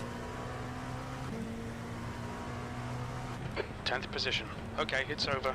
Good drive. I'll take 10th. We finished. That was our goal. Kept our incident points low. That was our goal. Unfortunately, somehow all the controls got reset, so we couldn't turn wipers on. And at the beginning, it caused me to have to really fall back and be passive. Because I just couldn't drive close, stay in the, like, draft. It was just impossible. Like, see, it's set right here, but it won't work.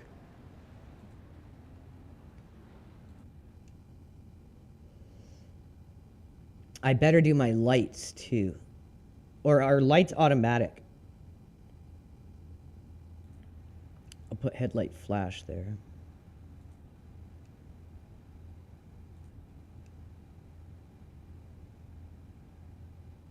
That's the end of the session. All right. So next time we do that, we'll definitely have more confidence going into it, which will help lap times a lot.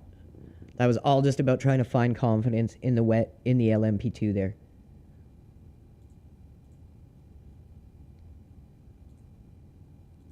Wow, we're at 2,500 people tuning in, you guys. Thank you so much.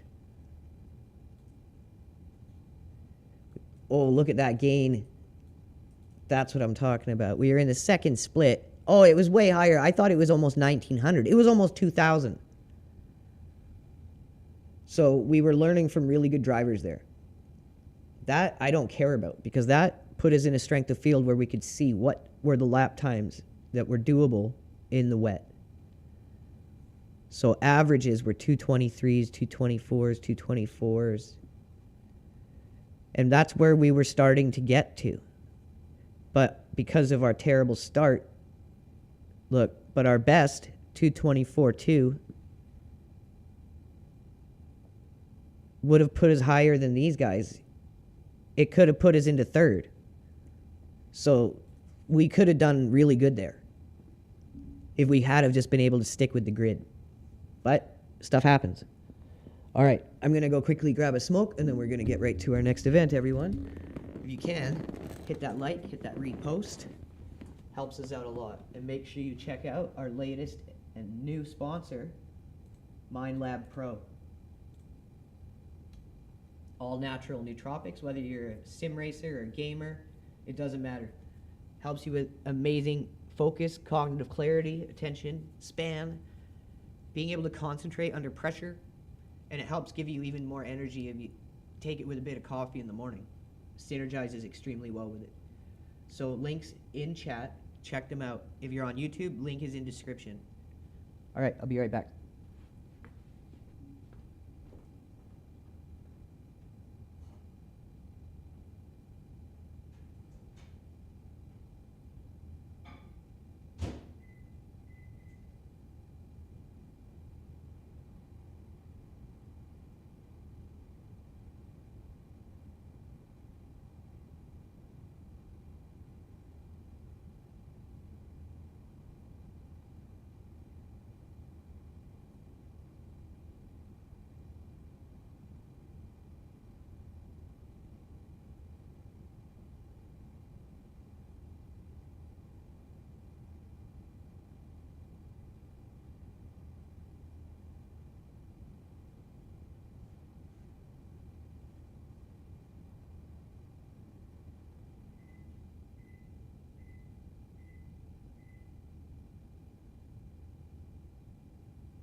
Excuse me, sorry.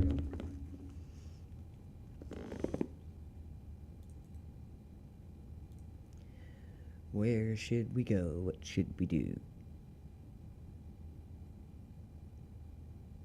I'm thinking we do the 1600s on Virginia. That could be fun.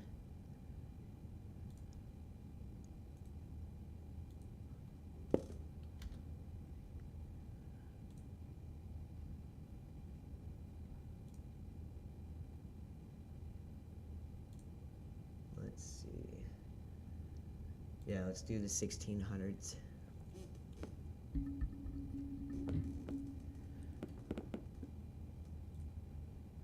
So I'm actually happy to know that our best laps on that track in the wet were completely fast enough to keep us within pole position if we hadn't had to fall back because of the lack of windshield wipers. But we started at about a 227, which was slow. But if we could have stayed in the draft, we could have probably just hung a little closer. Then we got it down by the end to a 224.2, which was faster than third and second place in the wet. So if we can start off next time with that average, we'll be more competitive. So that was invaluable experience because that was almost at 2,000 strength of field.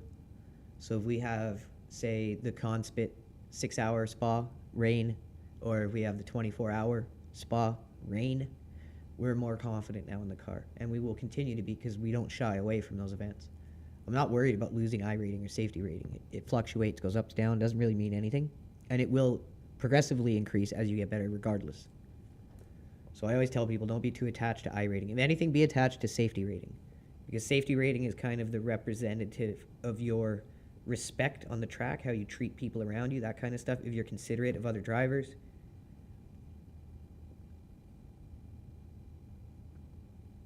Christopher Tolson, Tiago, Jane Nathan, Jim Nudgewink, thank you all for tuning in. If you guys haven't done so already, hit that like, hit that repost, and check out our new sponsor, MindLab Pro. 100% natural nootropics. Oh, GTE on... Ooh, I just missed that. Damn it. That I want to do, because I know that Porsche, that GTE Porsche on that track very well. From Le Mans, driving the GTEs on Monza. A lot in that game.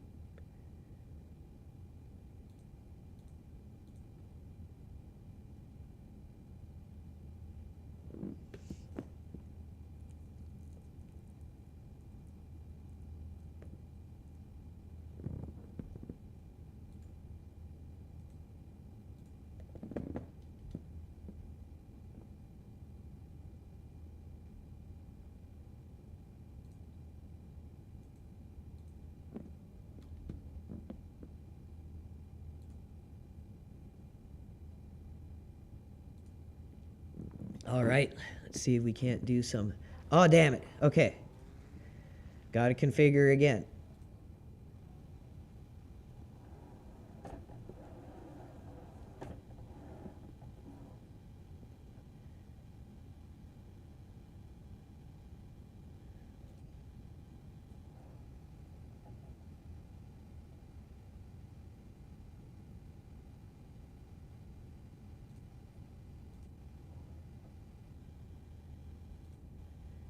I don't know why this happens.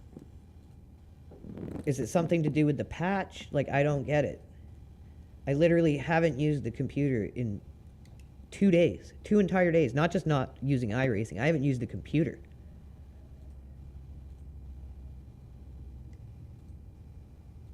So I don't get how this happens every single time. It just doesn't make sense. I know they just patched.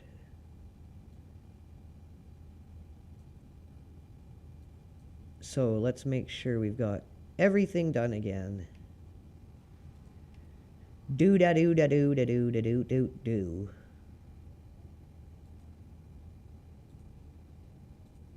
Don't need windshield wipers on this thing. Just be smacking us in the face. Or a little windshield wiper on our helmet would be Pit lane pretty speed sweet. limit is 60 kilometers per hour.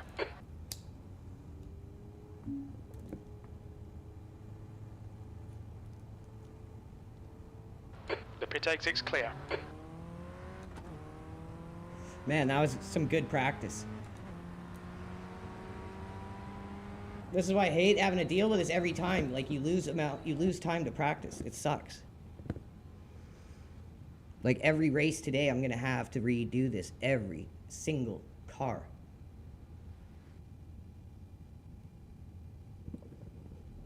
Make sure you guys donate so I can get my own computer.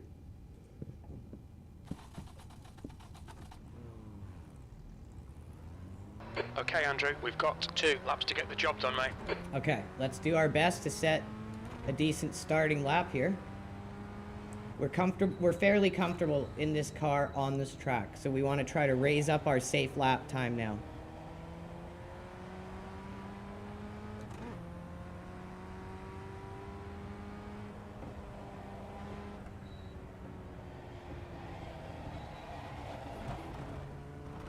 Okay, we're not in the V's anymore. We gotta remember this thing's a little quicker. And we can use second gear in this car. More than you can use second gear in the V.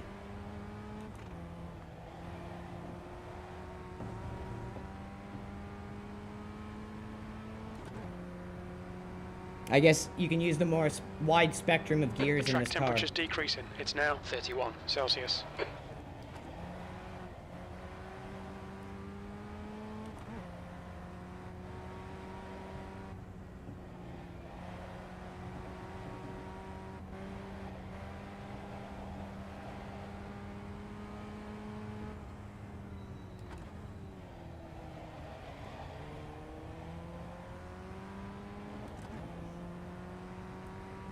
So this is our second time on this track with this car, so we want to look to do a little bit better every time. Obviously, you're not going to be fully comfortable with the car-track combo after 2 drives on it, but you're going to be a little better, hopefully.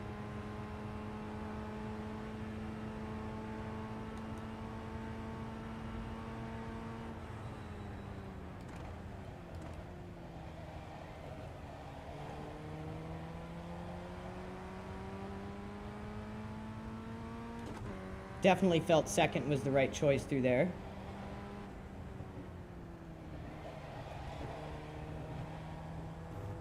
Could maybe go down to second there.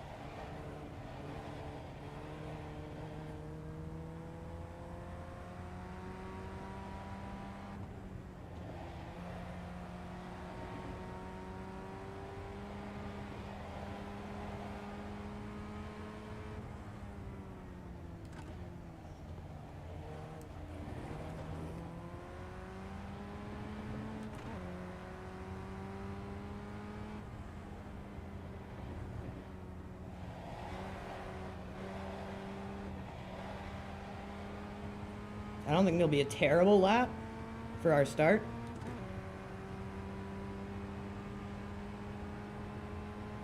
The leader has just done a 132.1. Oh, that's pretty good then. P4. That puts you 2.7 seconds off the pace. Sector 3 is 0.6 off the pace. I'll take that. Good starting point.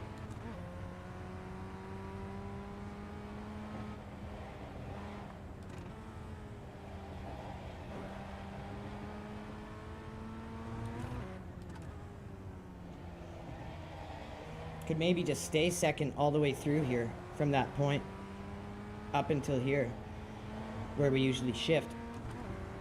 Sector 1 is 0.6 off the pace. Yeah, see, that brought us a lot closer to pace.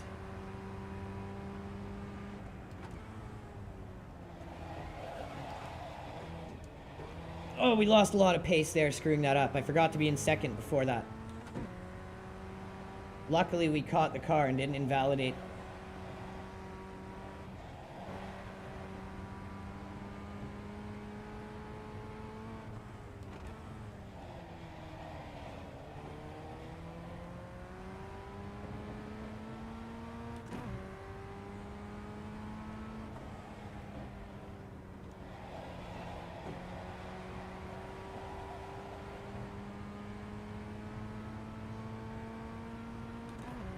I think if we hadn't done that little screw up going up the hill, we would have had a really good lap.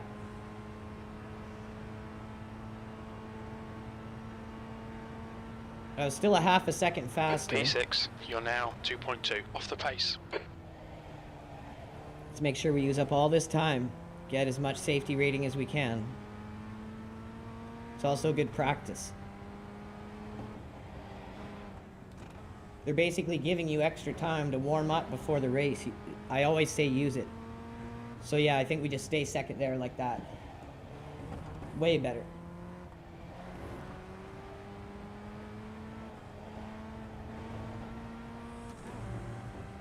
Way tighter, way better.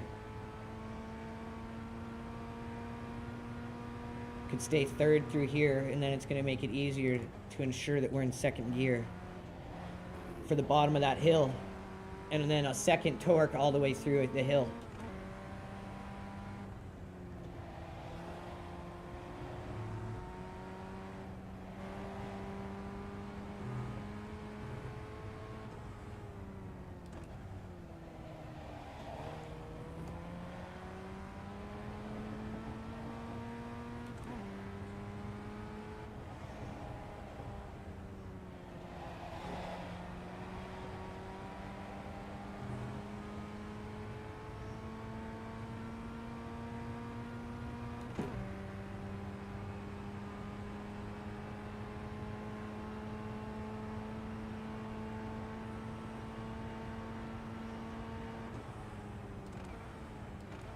Okay.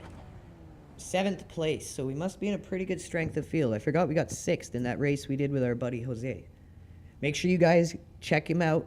His Twitch link is not only in chat of the stream, but it is down on our X feed as well. LRG Jose, aka Kata. He is our latest content creator streamer from our team. Longtime member, been a part of us for a while. Just slowly starting to build his confidence up and starting to get ready to be part of team events. So give him a warm LRG welcome. Go check out his Twitch. Give him a follow. We like supporting all of our drivers, so you guys can enjoy engaging with him, seeing all of our growth, ups, downs as a team and individual drivers. It's pretty cool, I think. I don't think there's any team this early on in their growth doing that. So you got to give all of our drivers a huge sign of respect for being willing to take you guys along for the ride. But at the same time, it's helping all of us build up iron nerves, which is invaluable.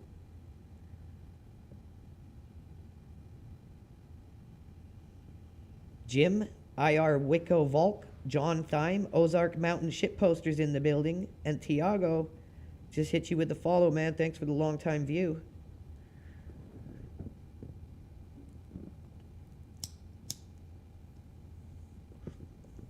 Let's see who we got in the room here. A bunch of fast guys. Fast guys. So it's going to be tight from 8th up.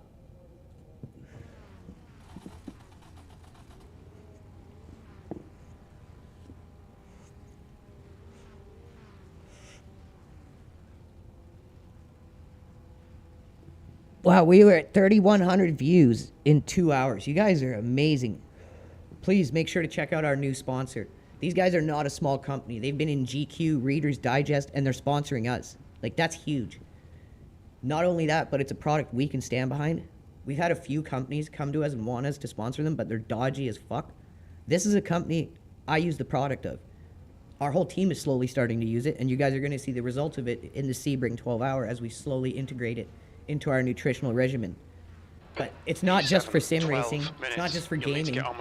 Good cognitive health in life is awesome anyway. So check them out.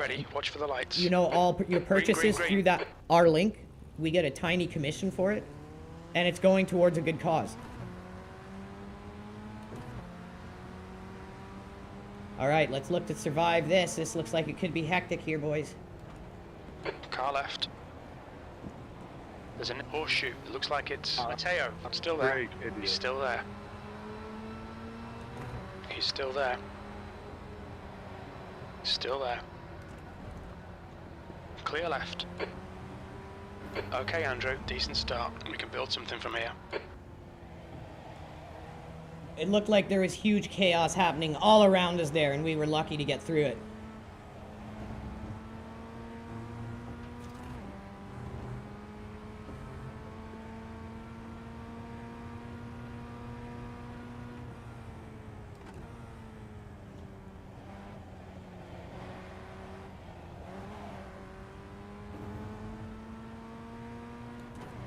Didn't get an off track for that, but I don't like how it kind of launched us to that side. The guy in front is Maximus, car number 3, D license. Oh, don't do that shit, dude. Okay. There's an incident in roller coaster. We think it might be Sebastian. The hand of Saint Sebastian. Oh, did he just dodgy rejoin some dude? John's car number 4 is now leading. I see no signs of life behind us, so I'm gonna say yes.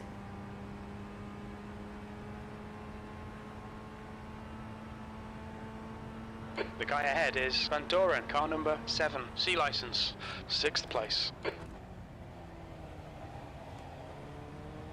Okay, we've survived the first lap. Let's settle into a rhythm. Make sure we try our best to stay in draft. Distance ourselves from the car behind. That's 10 minutes left. That way we're gonna solidify at least 6th place.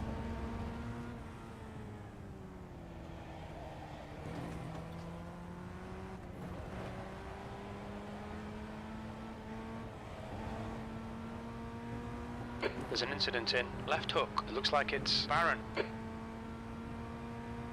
The gap to Van Doren in front is now 0.9.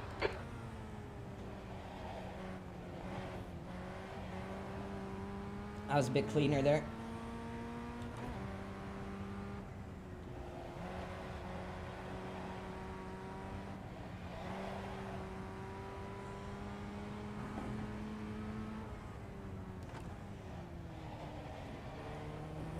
These guys are fast.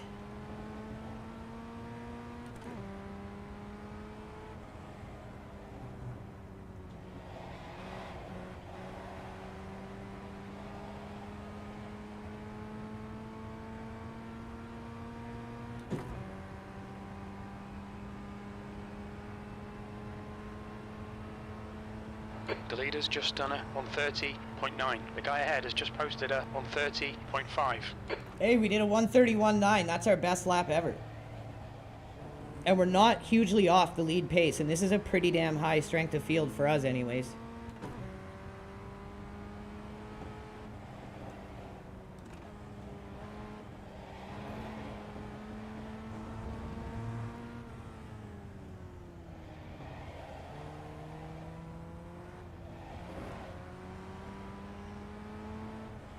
A lot of the top end speed for this thing. Sector 1 is 0.5 off the pace. It comes out of the slip angle, abusive slip angle, and I'm just not quite there yet in my confidence to really let the thing hang out there and slide.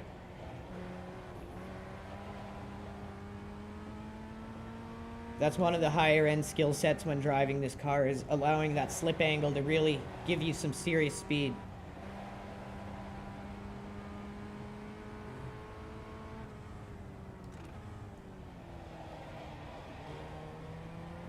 Okay, Andrew, the next car is Maximus, car number 3, D license. The gap behind is now 1.6 seconds. Screwed that up.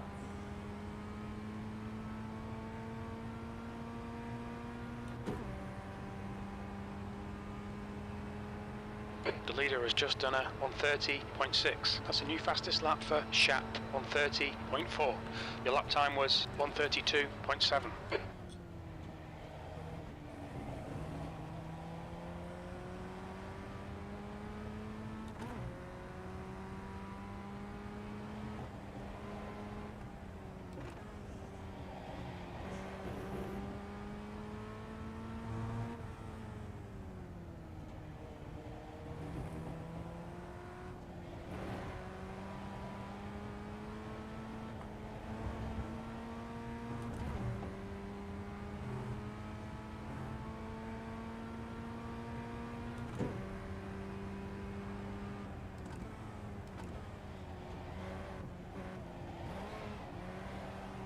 Ooh, heard the tires lift there. It scared the shit out of me.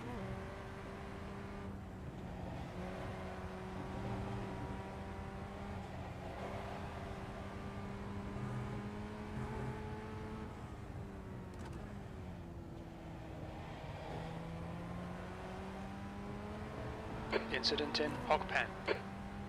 Oh, some dude just died down there.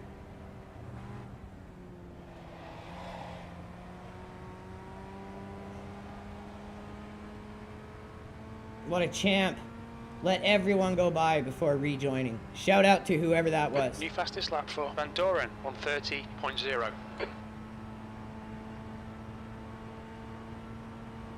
Okay, Andrew, you're halfway home. Got plenty of fuel. B6. That lap was a 132.3.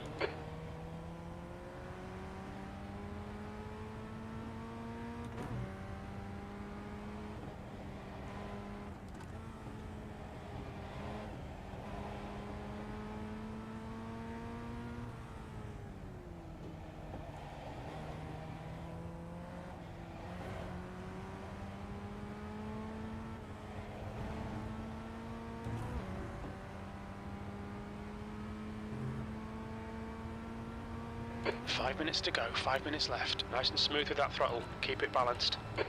Trying there, Jim boy.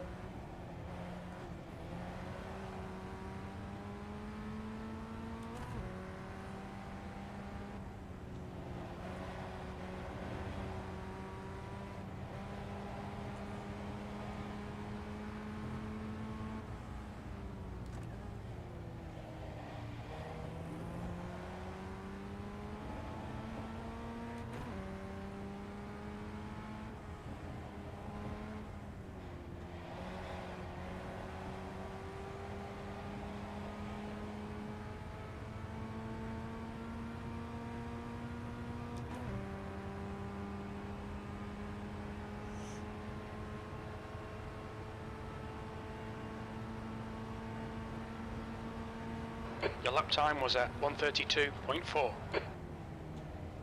Car right. Still there. Clear car right. He's still there. Still there. Hold your line. Still there. Hold your line. Right side on your right. Clear right. Right, clear right. The car ahead is car number 6, C license. Shap, car number 9 is leading the race.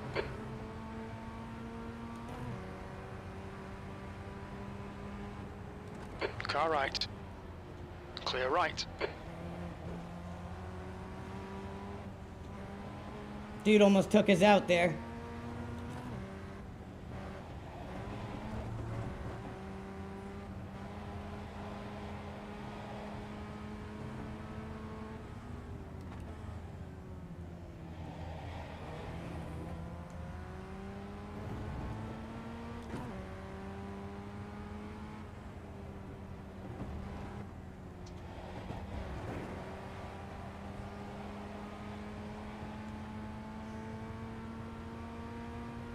Okay, Andrew, the next car is Sebastian, car number 1, D license.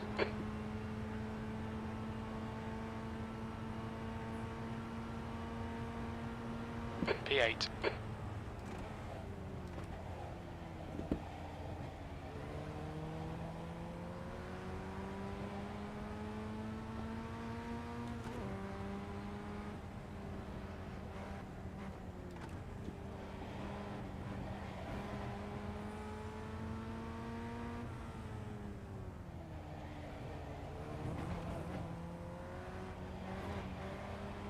The gap to Sebastian ahead is now 0.8.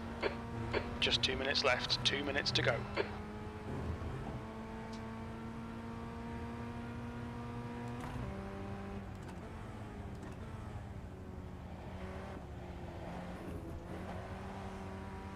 Just a little too slow to really compete with the top end of the grid. But we got faster.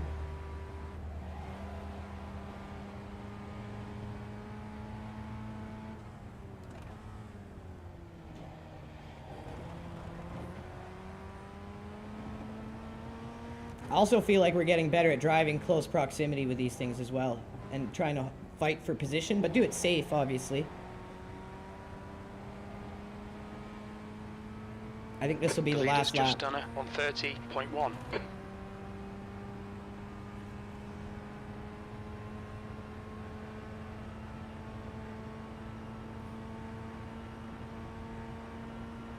One more lap to go. That lap was at 132.1. Incident in Hog Pen. It looks like Baron.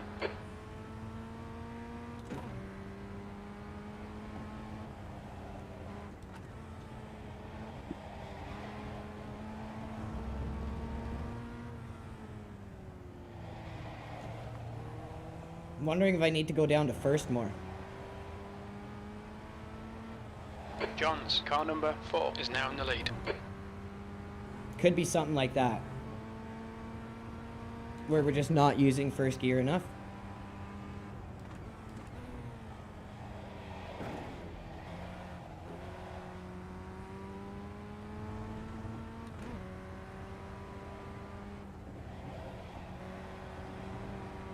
There's an incident in roller coaster. We think it might be Edwards.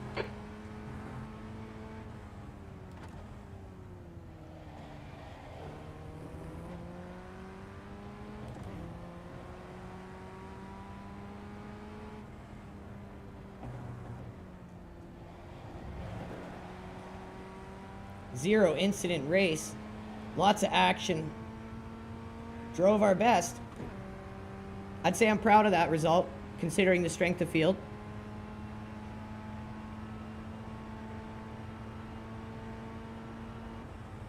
Eighth place. There's the finish. Good drive.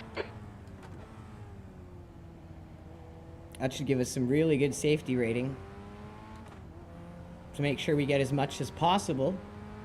Drive around the track, wait until session has ended, and you're always going to get as much safety rating as possible. Once you get up into the higher licenses, it's very important to do this. And when you're in the lower licenses, it's important to do this to get up into the higher licenses. So I always recommend doing it. Don't be impatient. That's the end of the session. Just there. Then you can pull over, you're done.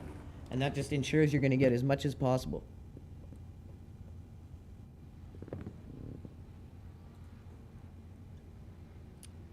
So yeah, the guys we were beaten by, every one of them were guys that outqualified us.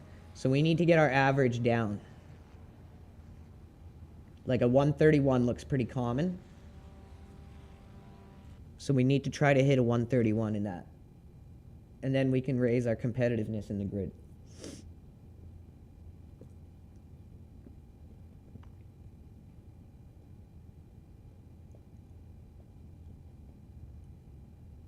The butt kicker on Panorama.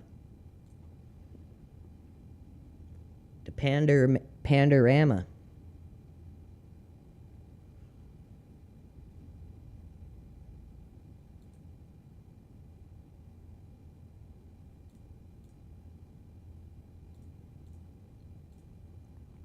Thank you guys tuning in. Holy cow, we just hit 3,300 people.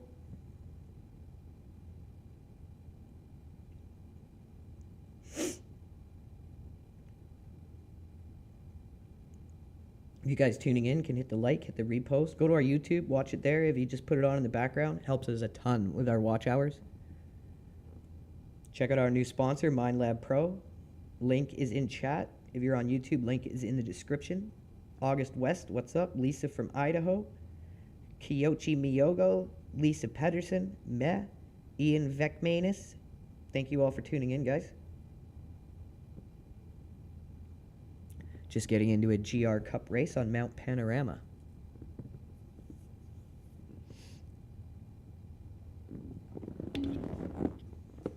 Had a good result on this track the last time we did it until we got taken out intentionally from behind.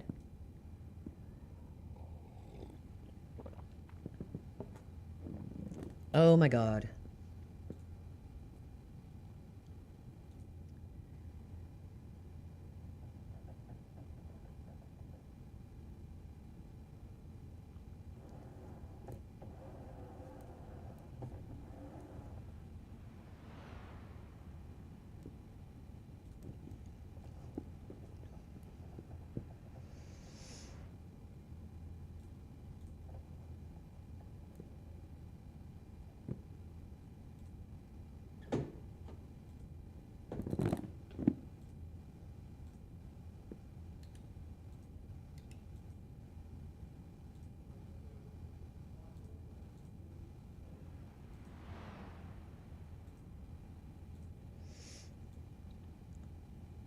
super duper annoying. Duper duper super duper duper annoying.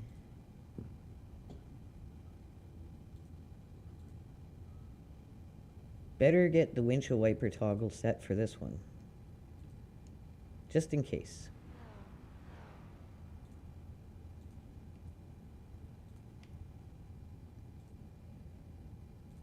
Practice time.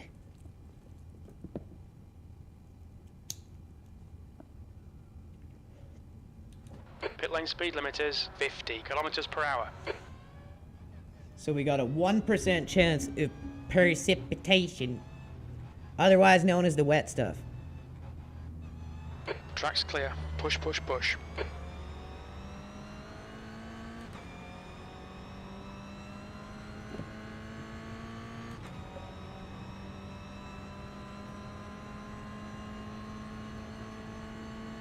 You might be asking yourself, why, Andrew? Why are you torturing yourself on Mount Bathurst? I love this track. I enjoy this track a lot. And I was going to get 4th in it the last time I did this, if it wasn't for the guy that just took us out intentionally.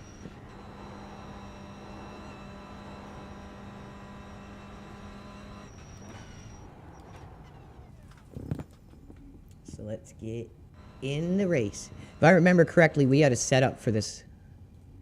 It was kind of lickety-split, so we're going to make sure we get that set up. On for the race, on for qualifier. Excuse me, sorry.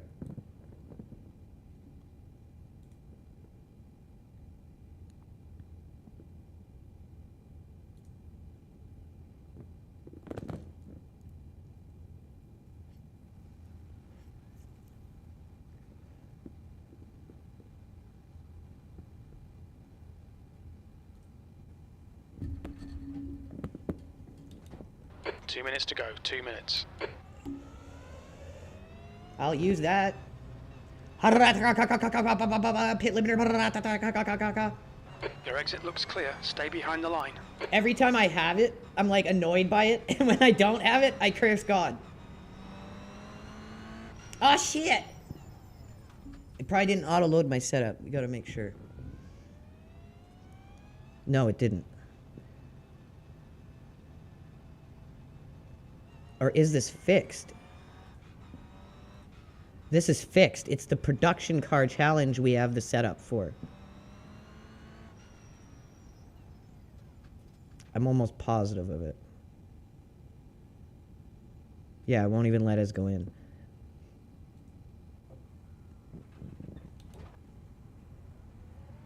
And I don't know if we were able to change any of this. No. Okay, so this is totally locked. Pit exit's clear. Production car challenge. I have a pretty good setup for this car.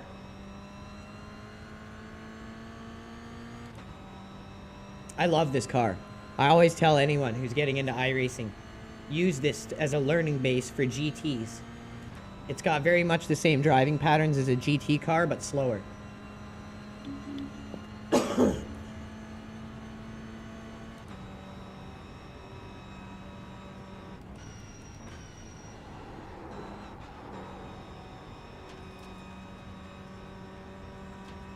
I think second was the gear to be in there for better pull up the hill. So this corner, for anyone who doesn't know, you want to be looking out your left window and get it as close to that wall as possible. That's where the camber of the track is flattest. And when you hit that angle, it doesn't matter if you're in the GR86 or a GT3, you can be flat out on the pedal.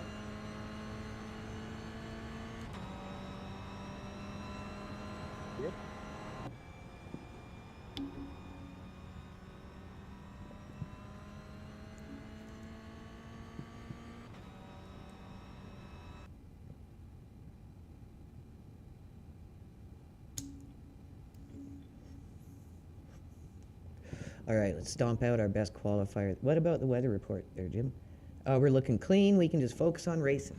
I like that. I like it. I like it a lot.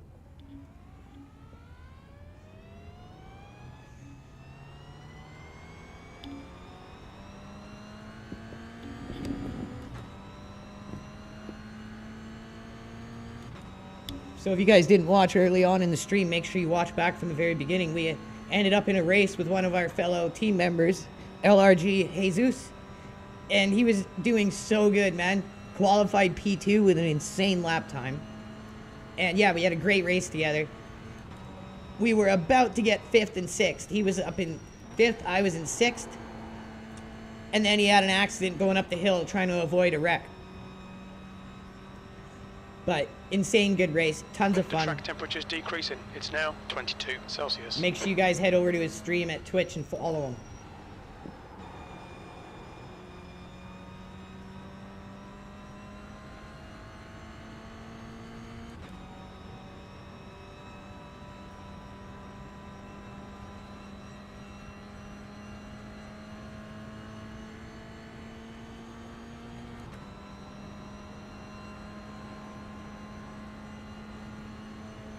So this is our off lap, not timed. Just get into our rhythm, our flow.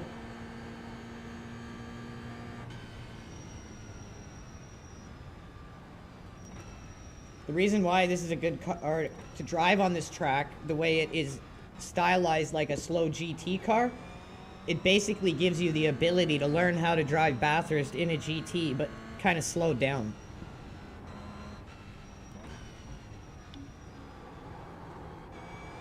So there, you want to be the same thing, looking out your left window at the corner apex, the inside wall, and trying to ride as close to that wall as you can so you get a good exit.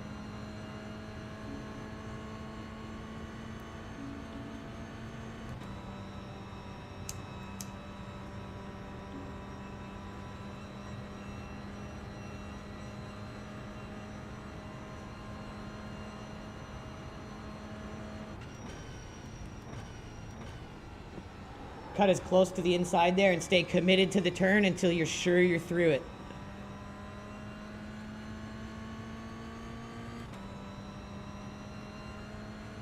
So here comes our first time lap.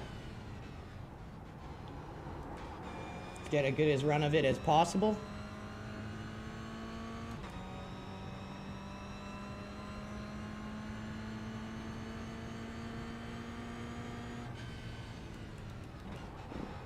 Here, same thing, close to possible to the inside.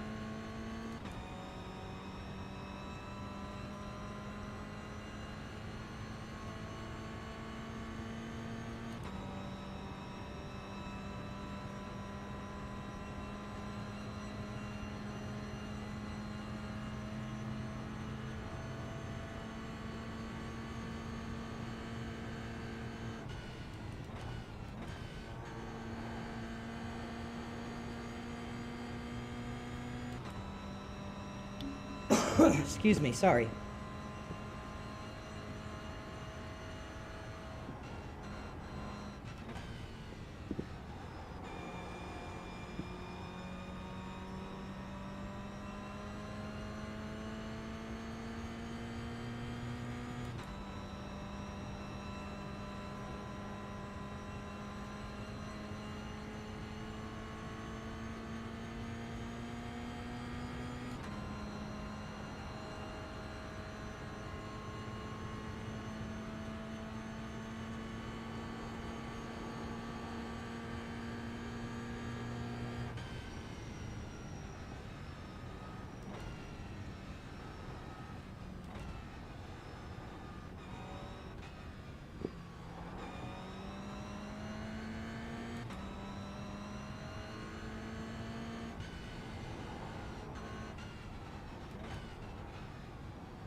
Shouldn't be a bad first lap.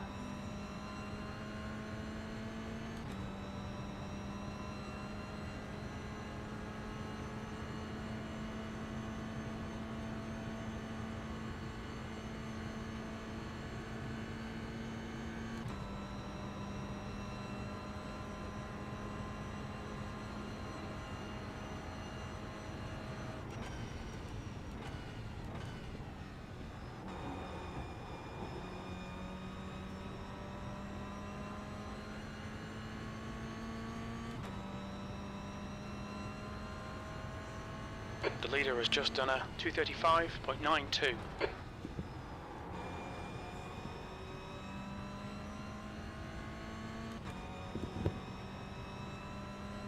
P5, you're currently 5.9 off the leader's pace. You're a second down in sector 3.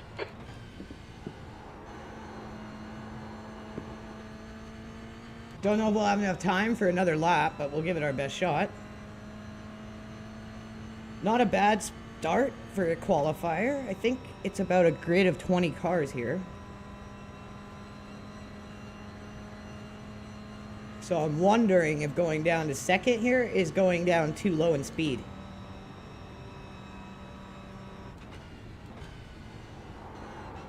Oh yeah, we were down in the like 114s in second, so third is up for here. Like, look at the time we're gaining, it's just massive.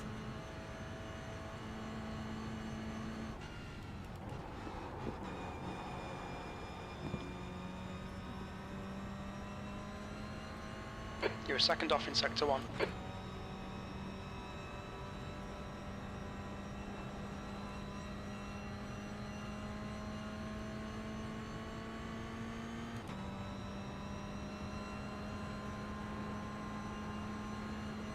So right there, we're in the 240s.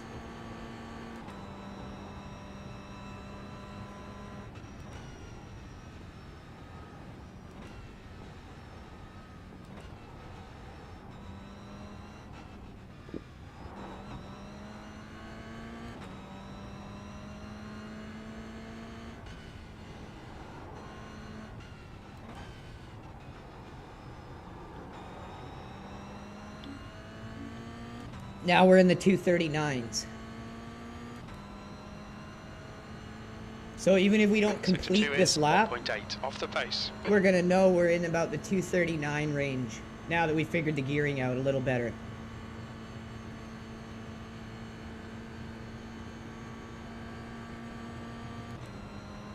Like, we're almost 2.5 seconds up on our last lap just from the gearing change.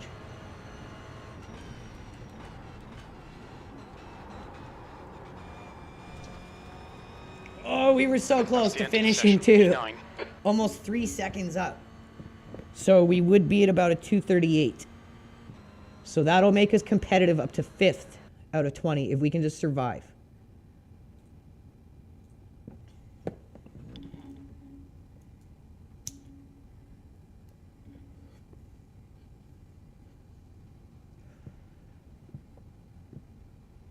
Want to look to hang with the grid, stay out of trouble, let things smooth out, and towards the end, start to look to progress to move through the grid up to a better position.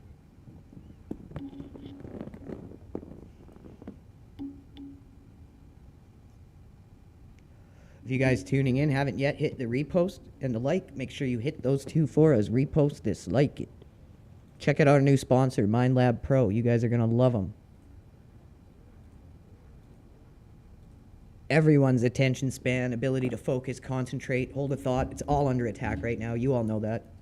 So this is an all-natural way to fight back against that stuff and help healthy cognitive development regardless of your age. Doesn't matter if you're gamer, non-gamer. I think this is a great product.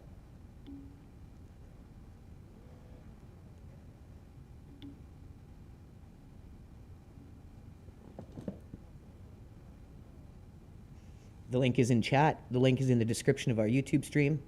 Check out MindLab Pro. P9. You should do okay here. We're aiming to finish in the top 12. Top 12? I can do that, Jim.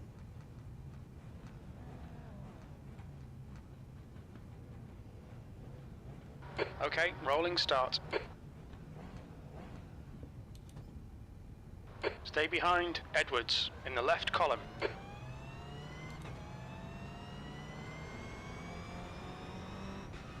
The safety car speed is 89 kilometers per hour.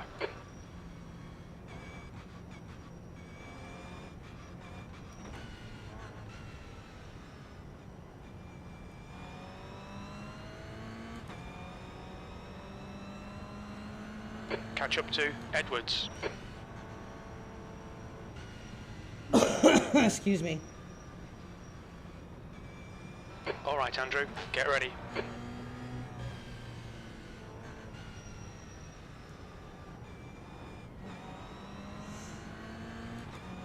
Go, go, go. I'm going.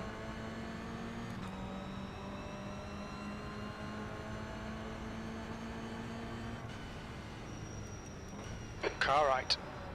Clear right. So lap 1, survive.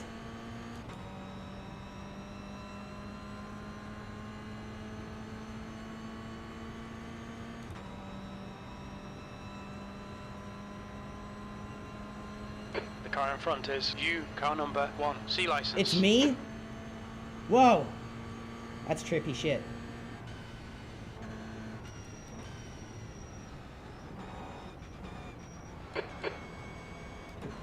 Car left.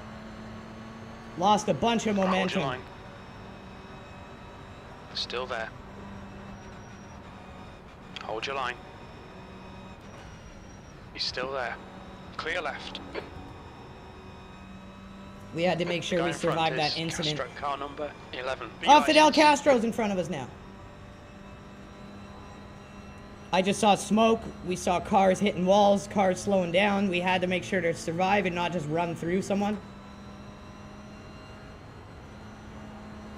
Oh my god. Car left. Oh my god! Oh!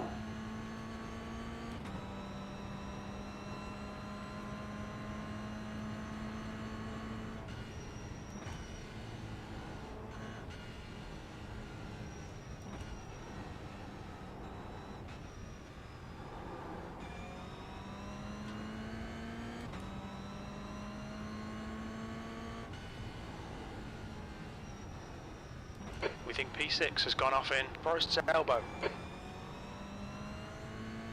Oh my god. I mean, sometimes I think I got decent crash avoidance, and then I know I've got decent crash avoidance.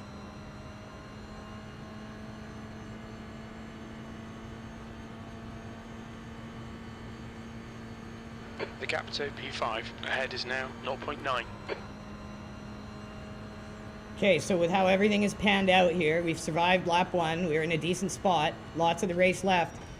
What is most important right now is that we try to stay in the draft and stay with this pack so that we can distance ourselves from the cars behind us.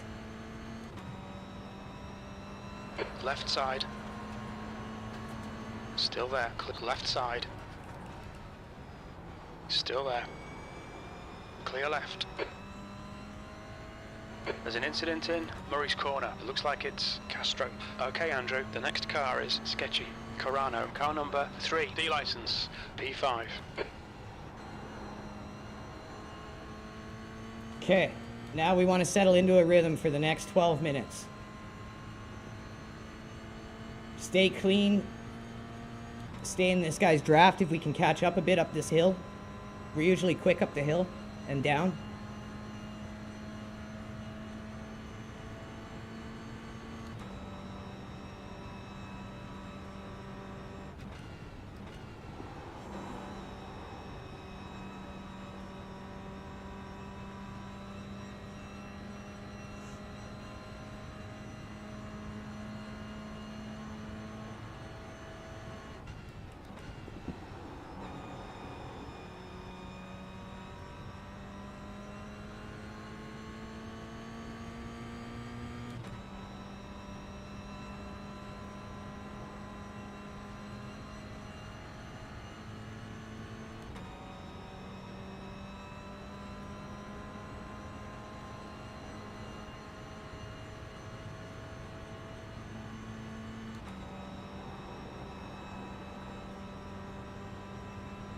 The gap behind is now 1.4 seconds. There's an incident in the Dipper. We think it might be Edwards. Yellow flag.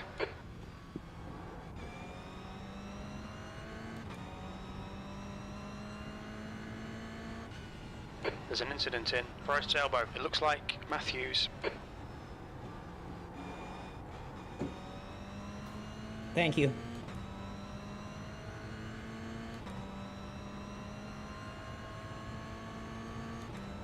Sector 2's a second off the pace.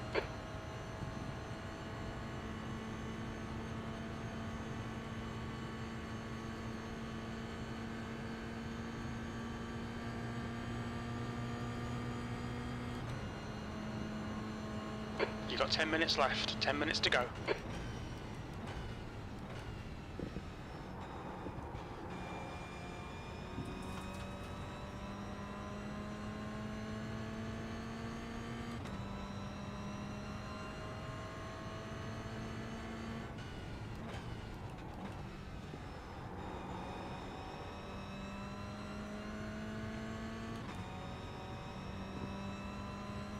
P2.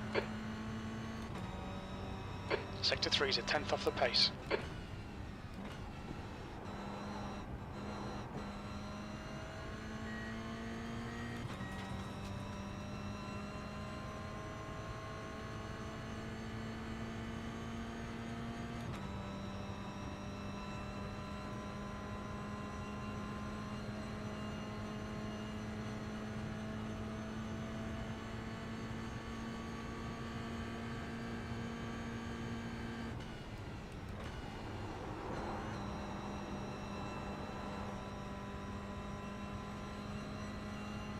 Excuse me.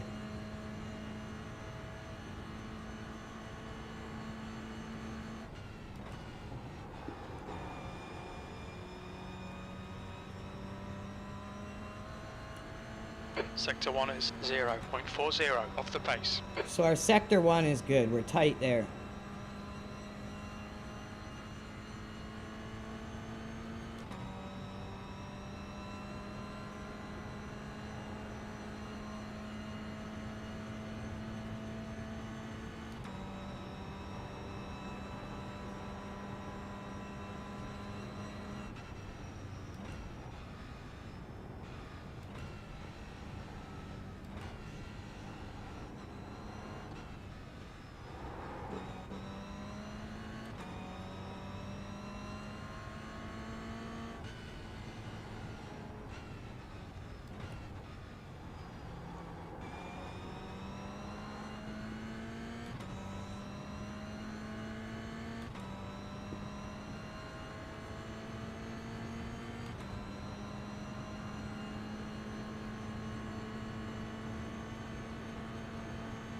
He got a good run up the hill there. The gap to Dalton behind is now 0.7.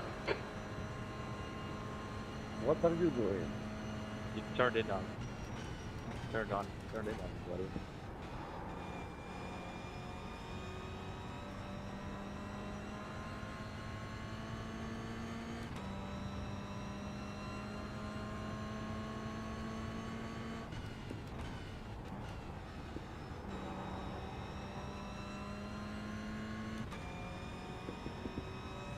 Fastest lap for Carano, 237.20.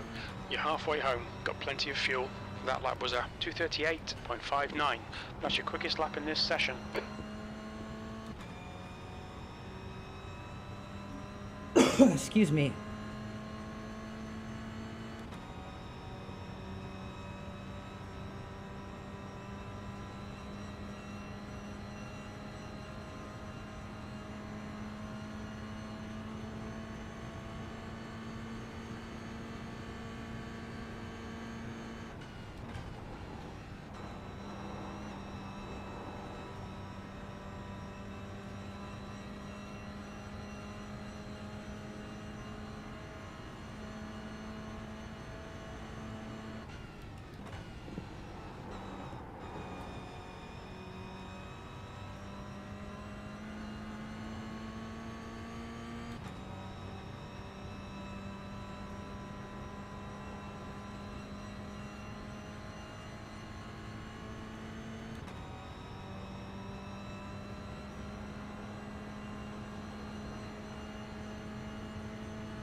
5 minutes to go. This is good. We'll be on the podium if we can keep it together.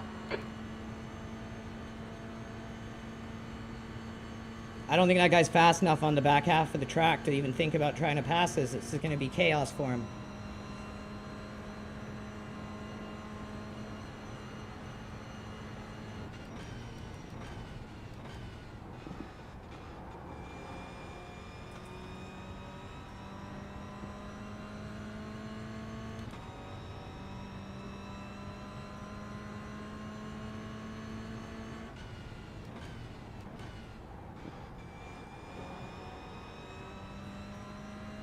The gap behind is now 0.6.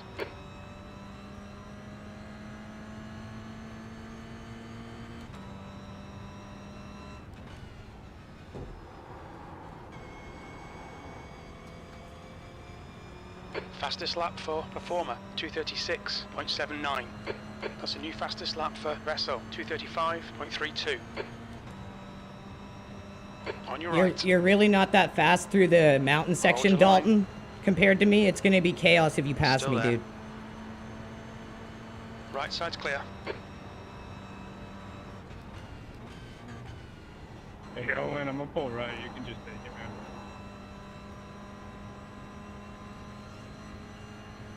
I'm trying to fight with the 35. No way.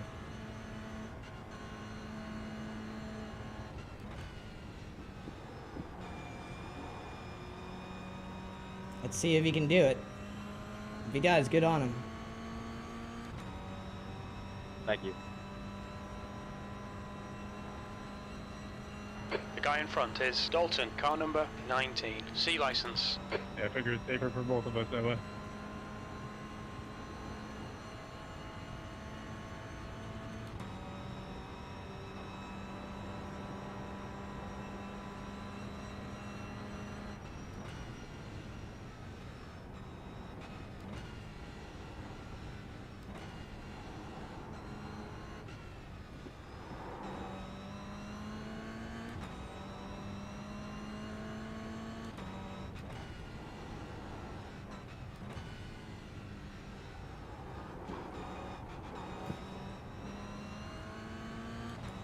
See? Right side. Hold your line. Right side's clear. Sector 2 is 1.9. Off the pace. Well done, Andrew. Great move. Keep it up. When you're that slower than someone, dude, don't try to push it. You just end up having a bad race. Like, I'm literally almost a second ahead of you through the mountains. Don't worry, you're in third. Like, make a good decision.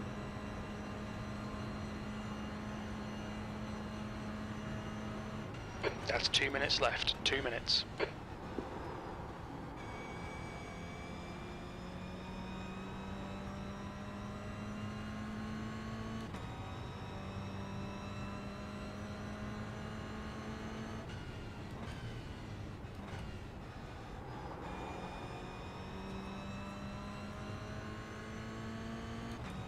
Last lap. Last lap. Looking good for a podium.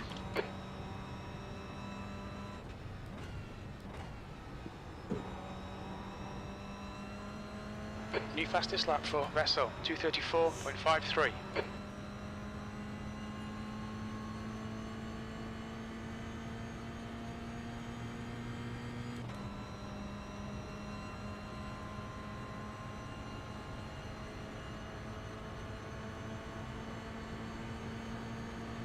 Car right. He's still there. Right side. Oh my god! Enjoy the ban and report, dude. You really had to do that? Like, are you serious, Dalton? You're on stream to 4,300 people, #1 live on X right now. Do you not think this is gonna get dealt with?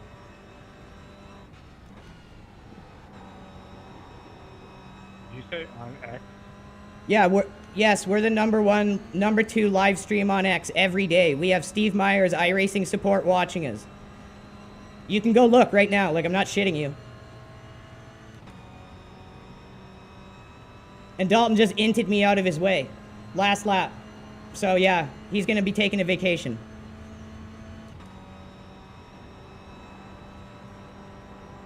The guy in front is Mike, car number 5. That's cool, man.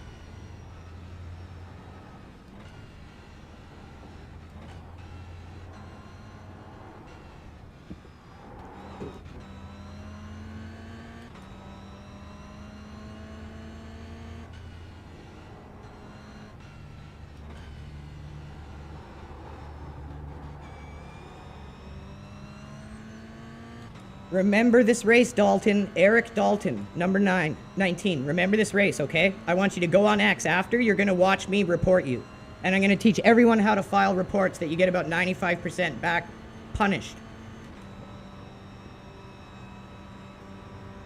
Now that, I think, is against the sporting code. It's not. I'm not telling him. I'm just telling him to go watch. But you said you're going to teach others to do it for you. No, not to report him. I'm going to teach people how to file proper reports. I've done it lots and tutorials like that through my streams, and it's never a problem. They've watched me do it.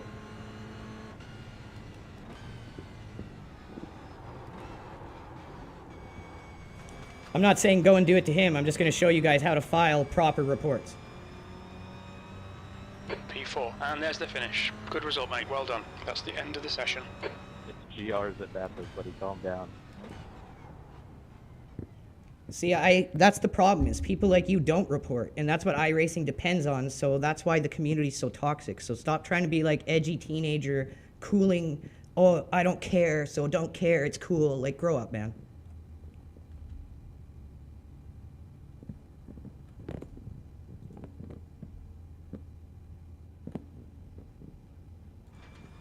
Okay, last lap. Let's find it here.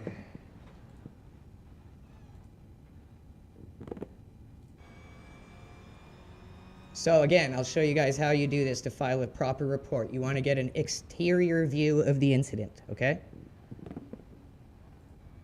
So we need to find the lap it happened on. I think it's this one, yeah. So we're in second, coming across the line.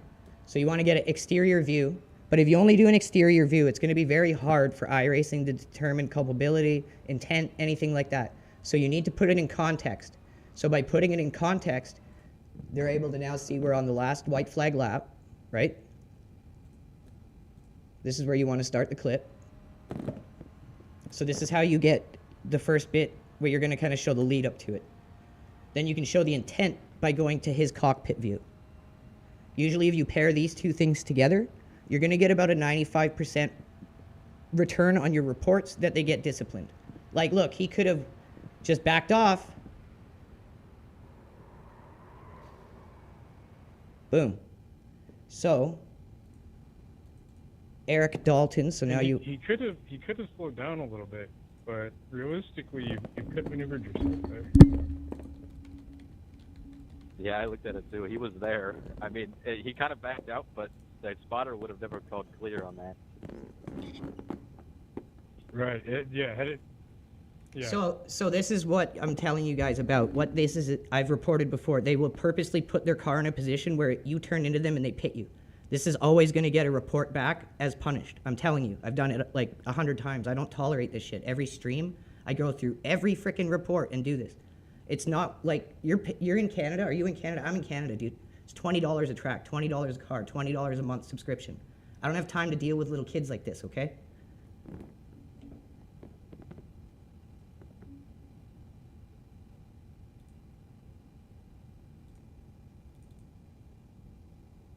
So now what you want to do is you back it up and you clip it from the interior view. And this is just like the guy that we got the report back on the other day. They intentionally put their car in a position where it's going to cause you to turn into it at the pivot point. Boom. Perfect pit maneuver. It is a practice thing they do. You can capture it from the interior easier than the exterior. If I had have just filed an exterior cam view of this as a report, they're going to be like, I don't think anyone was at fault, but it's going to go on the record. You include this, they will take a vacation.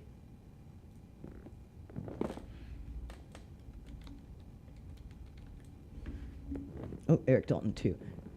And yeah, like I can easily post all my emails that I get back and prove the validity of the accuracy of my reports. I don't over-report. We go through every replay and make sure the person we're reporting is within a 99% sure punishable for the incident they have caused. If it's down to stupidity, down to a mistake, down to something that could just happen, we never file a report. You guys can watch our streams back. We don't do that crap. It's immature, it's stupid. But what also is immature and stupid is pretending like that has a place in this game. And like, it's cool to just ignore it. Oh, who cares, right? No, that's childish, that's stupid. Take the time, file the reports, do it the right way, and these people will eventually be taken out of the game. He could have done that to us on any other lap, did he? No. Last lap. And you make sure you include that detail in the report. When Iracing staff sees enough of that, they understand what's going on. The guy is putting himself in a perfect contact point where the pivot point is going to cause that to happen. There's so many people that do it. They get away with it for a long time because of that person's attitude of, oh, who cares, man? That's why they get away with it on repeat until I end up in a race with them, and then I report it. Good race all around. Got another second place stolen from us the exact same way it was stolen from us the last time on this track. This GR86 Cup has a lot of toxic people in it. We still managed to clip a 5th, was it? I can't remember, 5th, 6th. It was a good finish regardless. We recovered from the spin. So that was our Virginia International. 3rd split. That was a tough race. This one. Whoa, we gained 66, even from a 4th place. So see, this guy's got a 3.57 safety rating, which tells me that guy is incredibly, incredibly good at doing that. He does it a lot, and people ignore it and let him get away with it.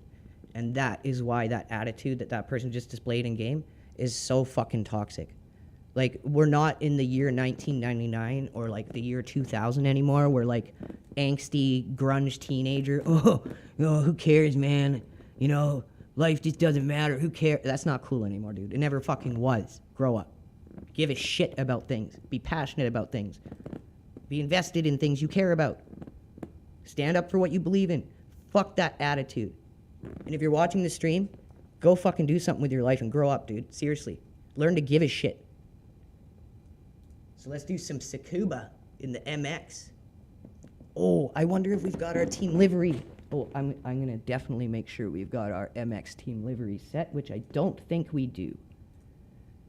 So where did Brian put that? I think he put it in. Oh, yeah, here we go. So we got the Trading Paint team suit. Need to get that on. So let me just quickly log into my Trading Paints here. I got to update this. Brian's done a ton of work for the team.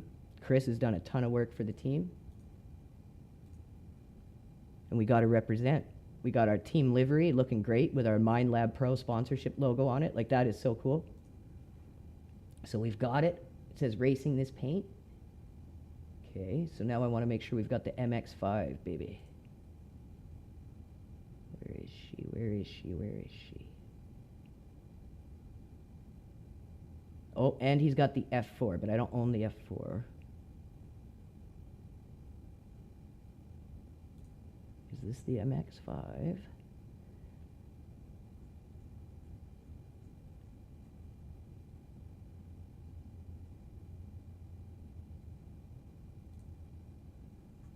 Okay. So, where is the link for our MX-5 livery? I know I posted. Oh, there it is. Okay, sweet. Wait till you guys see it. Brian did awesome work. We've got our Mind Lab Pro sponsor decal on our livery. Looking great. And this is just the MX-5. We're still working on our team vehicles liveries. We're going to put a lot more into those, obviously. But we're going to have a livery for all the cars we drive, repping Mind Lab Pro and all other future sponsors. Team logo, team colors.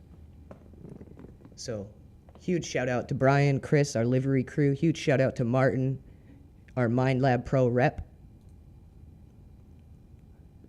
Can't wait to see what we can do going forward, you guys. So let's get out there in our little Deuce Coupe. Oh, look at that. She's looking good, baby. Shout out to Brian Hickey doing a great job on the liveries with Chris. We've got the duo, the dream duo for liveries. Like, I don't think you guys understand how much work goes into liveries. Chris has tried to show me. I can't get it. It's crazy. It takes a lot of time, and I was dumb. I thought you just like transferred livery to livery from car to car and maybe just move decals around, but it's not that simple. So they're taking the time and going through doing all of our vehicles, having liveries on all of them, so we can represent our team in all the series we race in, whether it's individual or a team event. People are going to see our brand, see our logo, see our team, see our sponsors, and that's what we want. We're still a new team, so it takes time to do these things, but I think we're doing really good.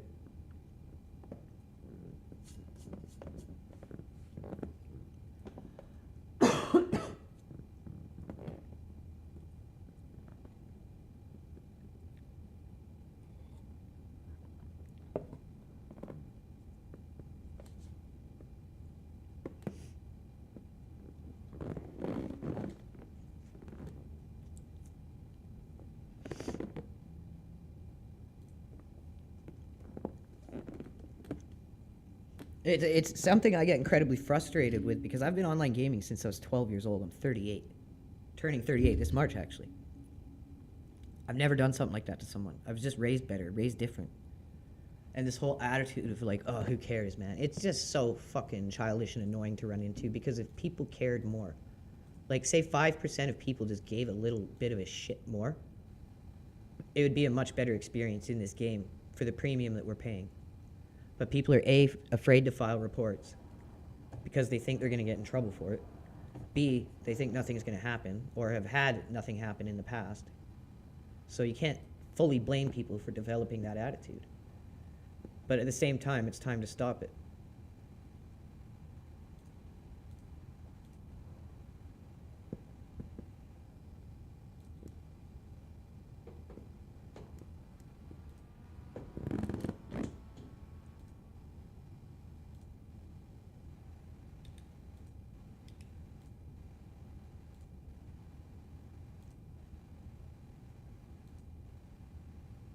Why is it set to 1 on some of them? It's so weird. The track temperature is falling. It's now 30 Celsius. Okay, so that's all good. Every car after a patch have to do this. I don't think we're gonna need windshield wipers on this sucker right now. Just got a feeling we ain't gonna need it. Could be wrong. Oh, you know what? I notice sometimes in the stream, the audio's just a little weak on the engine noise in the game volume, so let me just up that a little. Get some better volume for you guys. Okay, look at that. Team livery is on. 60 kilometers per hour. Exits clear. Push. Thank you so much, Brian Hickey. Incident in turn 4.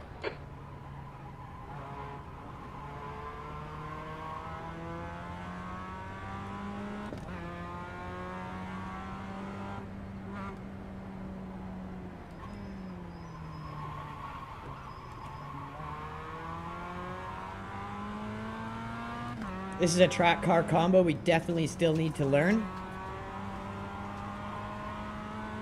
See, our road to 2K is different. We're not just doing it and grinding it in one series. We have to participate in all the series we've been participating in since we've started iRacing. We can't skip any. I don't want to just develop 2000 iRating in one series. It's pussy, and it doesn't really help me, right? It's just like, ooh, I'm 2K. I'm not trying to do it for that reason. I actually want to be like indicative of that skill level. So what we're doing is we're not skipping any of the series we're participating in. Incident in turn 4. We have to do all of them. Only reason we can skip is if we obviously don't own the track for it. Secondly, it has to be done in Formula and Sports Car because, again, that's part of not skipping any of the series. And last but most importantly, we can't alter our driving style. We have to continue to drive by what we believe in, and that is safety rating first and respect on the track. Just because everyone else does that and doesn't have the mental constitution to stay strong and not be a complete weakling in a moment like that, we don't do that. If someone's got his beat, they've got his beat. It's clean, it's fair, you don't take someone out. Those rules have to be met through the whole climb to 2K iRating, and then only then it will be worth it. Off the pace. Might take a little longer, but it'll be for sure a lot more worth it.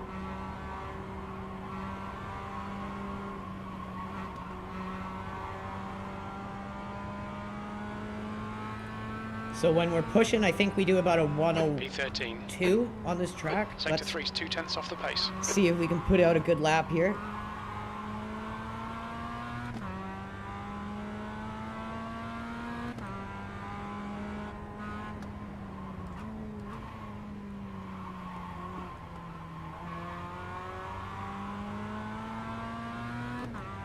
Sector 1 is 0.8 off the pace.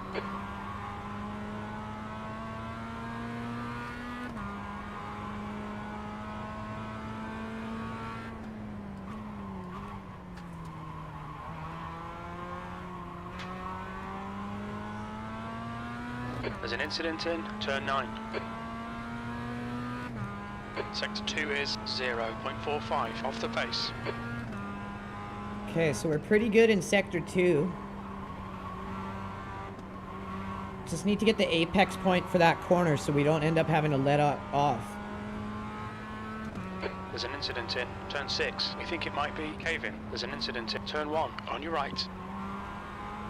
Still there, clear right. So we must, if it's Sector 2 we're good in, it must be 1 and 3 There's that an incident we're losing in a lot of turn 8. time in. Looks like it's cave-in.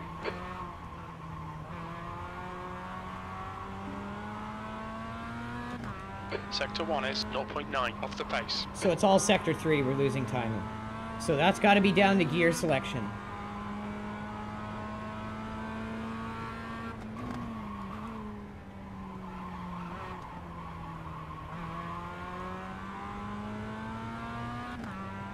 Okay, let's get in the Incident race. in turn 1, P21.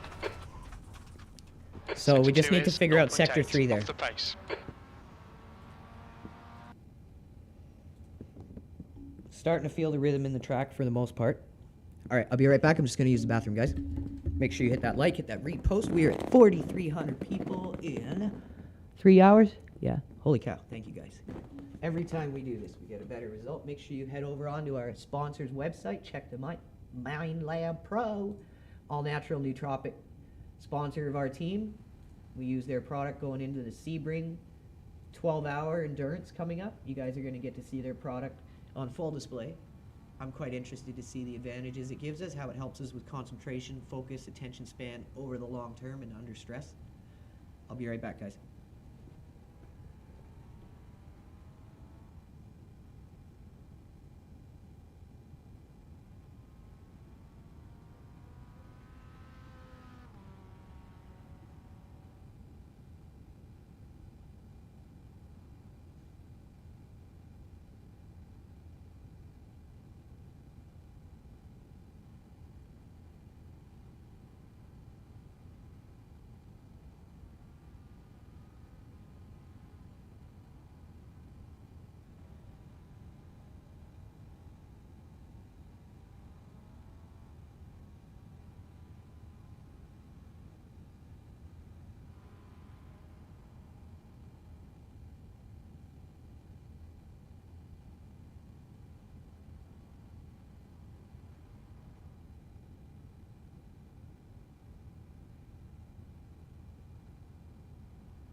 Okay, let's do our best to qualify good here. Brian Hickey, the guy who did delivery in this, beat Mark Coffin, the retired SCCA racer we know who does iRacing. Really good iRacer, runs his own private invite-only league we're a part of as well. Brian beat him for lap time on this track. I think he did like a 101? Low 101. We've got 2 laps to get the job done. So like I said, we got a lot of talented drivers on our team that you guys just haven't seen yet.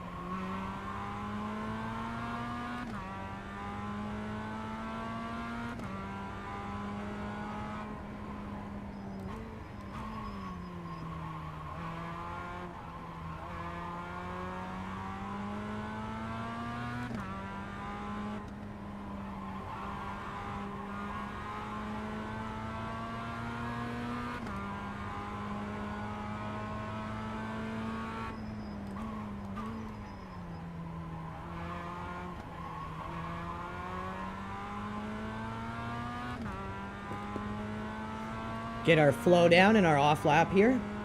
So I believe Sector 3 starts somewhere here. It's very short. And we generally always go down to 3rd gear there.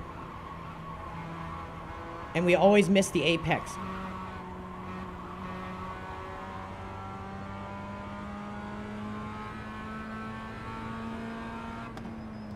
So let's get our first one on the board. Make sure we don't invalidate.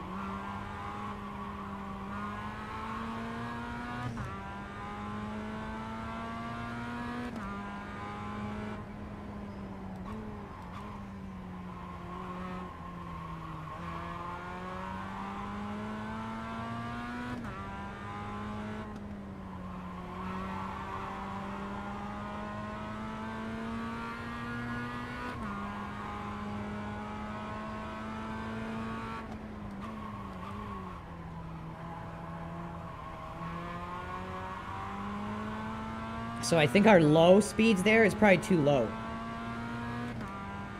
Like hitting 60 is probably way too low. We need to keep that end of our speed up more.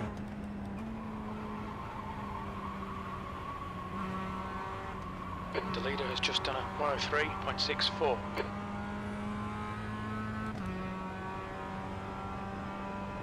P4. Sector 3 time is quick. Okay, so we fixed our Sector 3. Fixed our Sector 3. We fixed our Hector Sector 3. Now we just gotta work on everything else. That was terrible.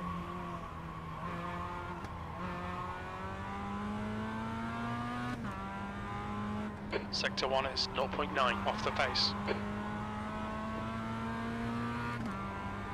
The leader's just done a 103.48. Brian would just be slaughtering these people.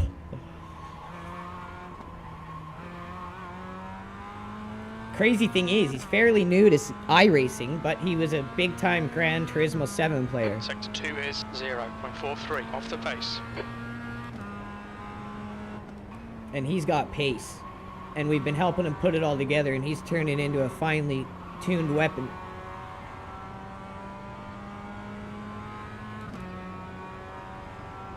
P8.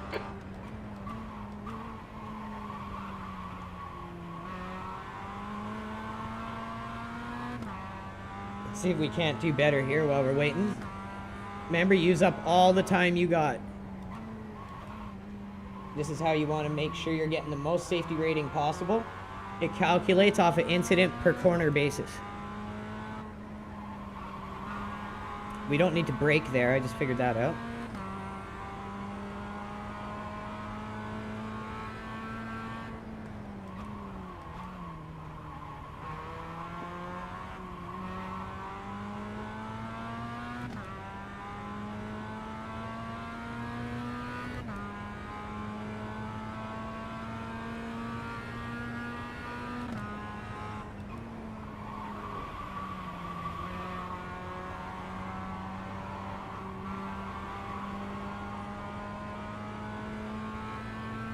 I was slightly faster.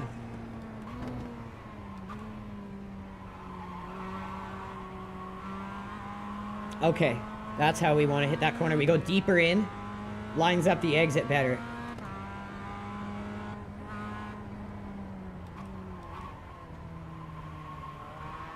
Same there. Use more of the track. That's what it comes down to.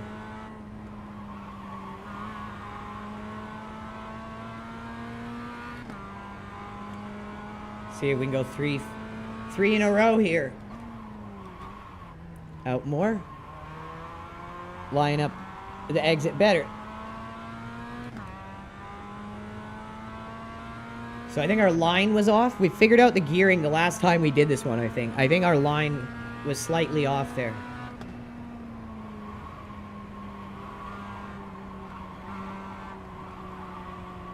We still need to work on hitting that better.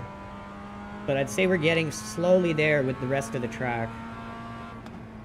Being new to sim racing, not just iRacing in general, it's a lot of learning the tracks because they're all kind of standardized throughout all the different sims, right? So regardless of the game you come from, you're going to have some knowledge of the tracks that are being used. Whereas if you're just new to sim racing in general, you don't have a clue until you start learning them. And that's why a lot of this first season for me, first full season in iRacing, has been a lot about just learning, That's the end of the session. digesting, and understanding the tracks, cars. Taking it slow, because I feel like if you overstimulate yourself trying to learn too much at once, it never goes good. So, had a pretty good result so far, learning at my pace. My team's helped me out a lot. Mark Coffin's helped me out a lot. That league that we're a part of has helped me out. And just keeping realistic expectations the whole time and having fun no matter what. Even with some punter doing that, it's whatever. You laugh it off next race. It's good to be passionate. It's good to care, but you don't let it stay with you. And that's where these people, I think, completely don't understand what being passionate or giving a shit about something is.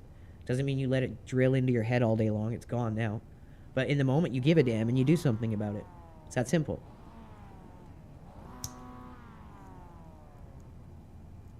I mean, money's tight nowadays. I'm not the only one paying a premium to play this. Everyone is. So I don't know why more people don't care, but that's been systematically bred into us through social engineering because of what's going on at large in the world. But the problem is it trickles and filters down into all walks of life, every area of society.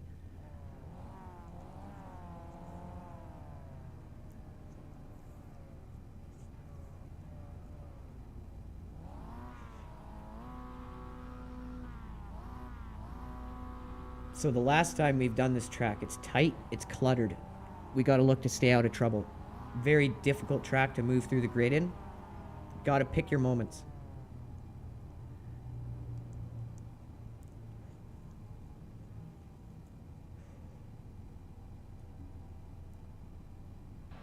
Tenth position. There's some good drivers out there. Our target Yes, is to there finish is. around P10. This will be a standing start. Here we go. Floor it. Hey, brother.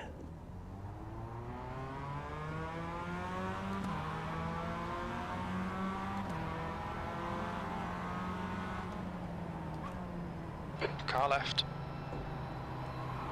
He's still there. Always leave people room. Clear left.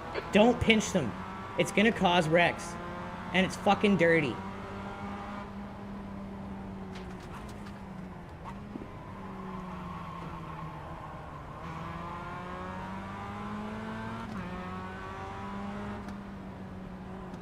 Well done, Andrew. Good start. Left side. Still there. Hold your So line. remember our rule set. You want to just Clear survive the left. first Car in lap. front of us is not the left side. As you survive the Clear first left. lap, you're Car gonna in front of us is get a now chance to scheduled. kind of study Enter everyone. car number 12. See who does D-license. what. Figure out some habits maybe. Then like look to start to kind of settle into a rhythm. Once you've gotten Clear into a right. rhythm, it's easier to kind of move through the grid because you've built up some Car confidence. right. Hold your line. Clear right. Come on, stay focused. Apexes and exits, apexes and exits. P8, car right. Clear right.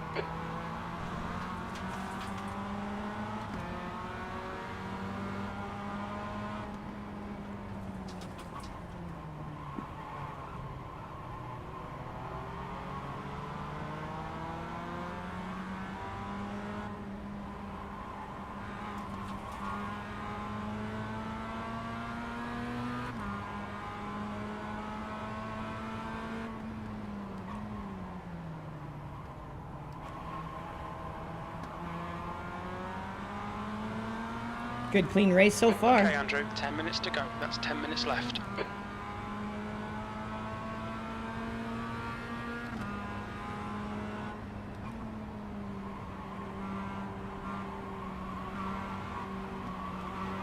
The leader has just done a 102.83.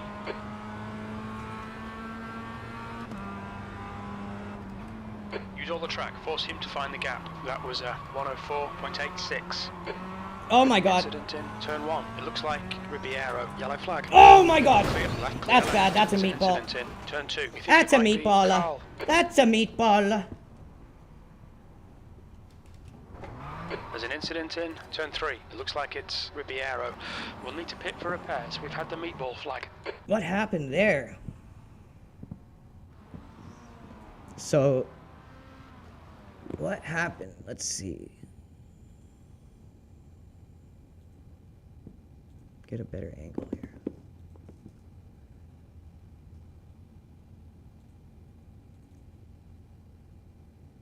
So what happened to that guy?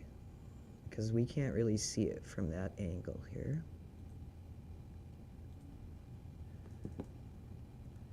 So he gets run into the barrier here, is in a full slide, loses control, and just ends up in front of us. Yeah, that's not anyone's fault there.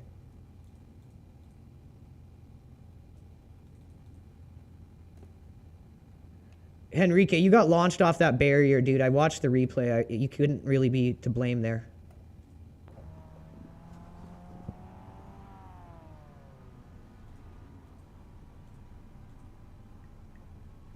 You went to avoid the wreck and bounced off the barrier and just kind of lost control into everyone else. It wasn't your fault.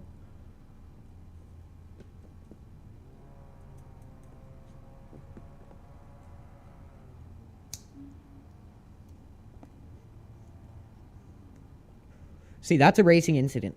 And it's easy to tell. You just watch it back. It sucks, but no one's to blame there. No one had any malicious intent.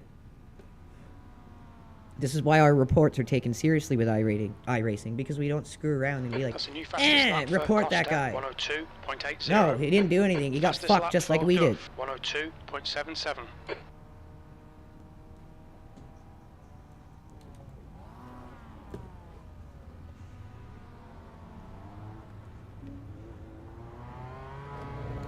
There's a car approaching. Watch your mirrors. Stay behind the white line. There's an incident in turn 4. Blue flag, clear left. Your tyres are cold. Watch out. Let's just get back on the track. We got 7 minutes. Stay focused. Head down.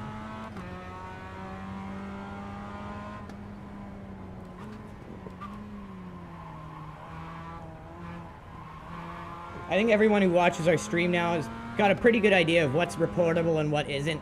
What's malicious and what isn't. It's not hard to tell.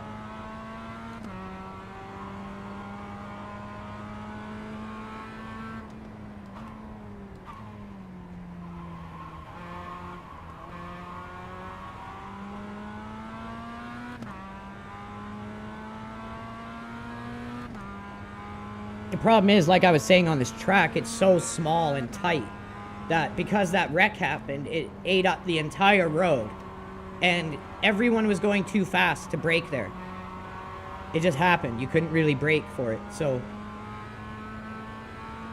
what happened was he had to go around. 7th position. And because he had to go around, he got pushed into the barrier by another car that was going around, trying to avoid the incident.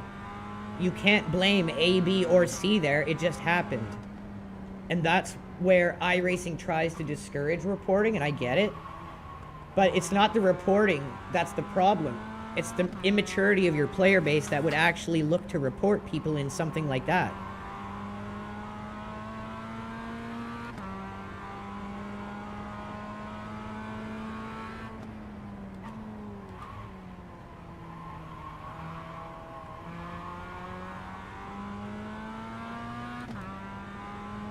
The funny thing is, a lot of these people screaming, oh, who cares, don't care, man, would be screaming and, like, insulting that guy and reporting him.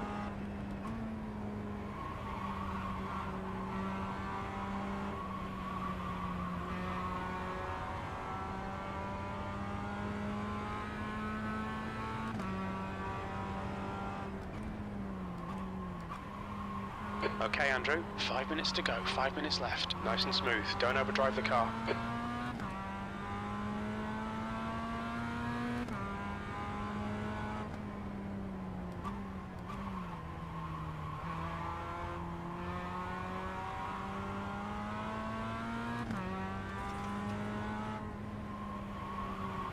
Five minutes to go. Anything can happen, but at the very least, by not exiting, I always tell you guys, don't quit. Because you can see we're in 7th. Turn 4. It looks like Rob and Alves. And you don't know what can happen. So it's all about damage mitigation. Up until something happens, then you might gain a couple positions. You never know, so don't ever quit. You guys saw one of my M2 races. We got taken out by a racing incident early on. Like first lap, fell to 11th, ended in 4th because everyone took themselves out. Costa, car number 2, is leading the race.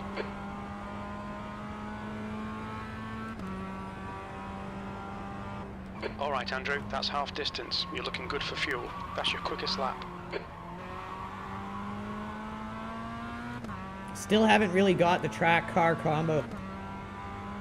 Definitely need to improve our lap times to become more competitive.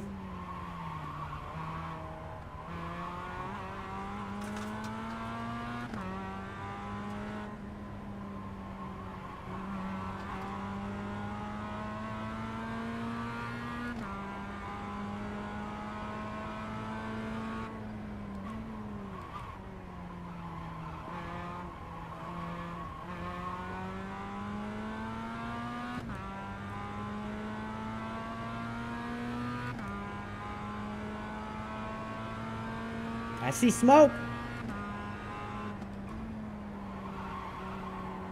Could have just been someone in the gravel.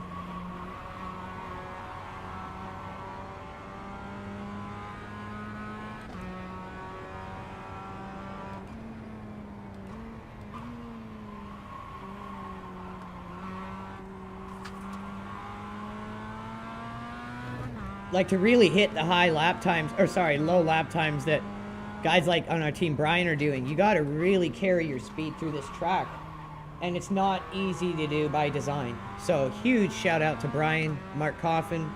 Guys are lickety split fast on this track.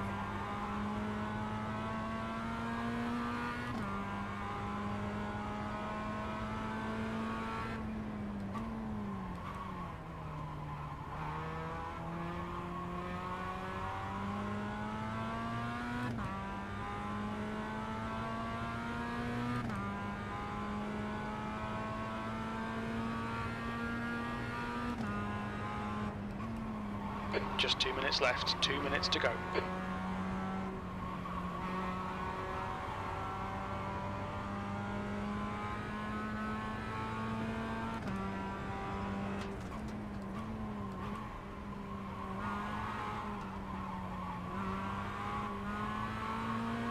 Timing that apex right is really difficult.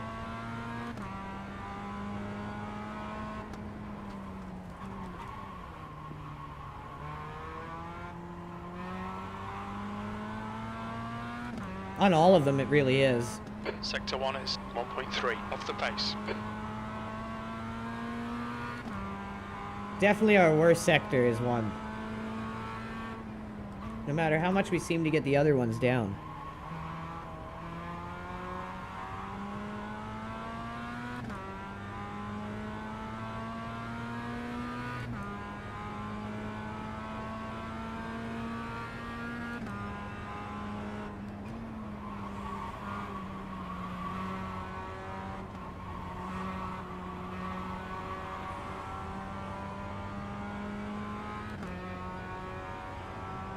That lap time was 104.83. Sector 1 is 1.2 off the pace. Sector 2 is 0.32 off the pace. You're 2/10 off the pace in Sector 3. Okay, so sector 2, 3. Okay, sector 1.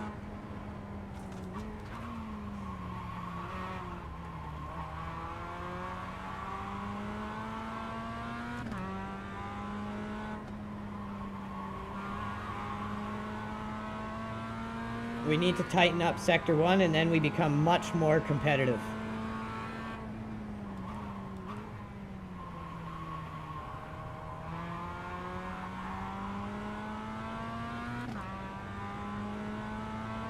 P7. This is why setting those rules to this challenge makes it more fun, because this is a tough track car combo that's small. It's going to be prone to incidences, prone to crashes, but we got to do it. And I like that. I like that challenge. Last lap. Because not avoiding it is only going to make us better at it. And it's going to come around again eventually. And when it does, for all the tracks that we haven't skipped, we'll be better.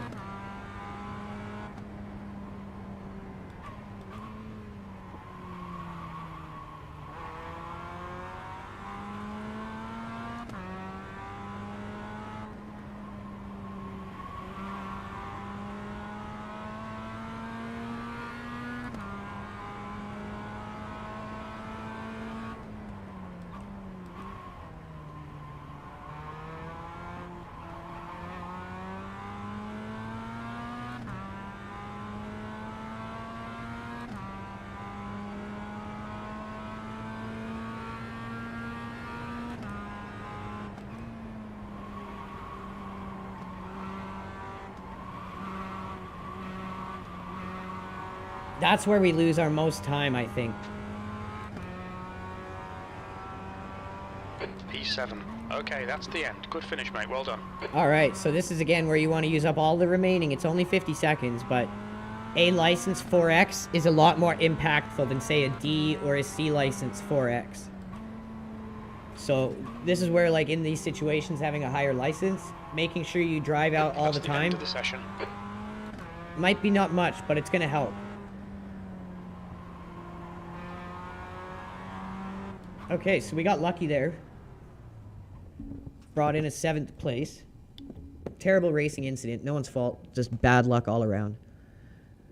But out of that bad luck, we probably had the best luck. We came out of it okay. 7th place. We had a bit more competitive lap times. We could have just been better placed even after the incident by catching up, being closer regardless. Also, another mistake we made is I didn't have the tires unticked. You always got to have the tires unticked. The reason for this is because when you go in for auto repair in Rookie, there's auto repairs. So if you have your tires ticked, they're going to do the auto repair, but you're going to have to give up time for the tires. So what you want to do is try to avoid that completely by unticking your tires at the start of every race. So if you have something happen and you drive through the pits, then it's just like, boom, instant repair. So that helps a lot.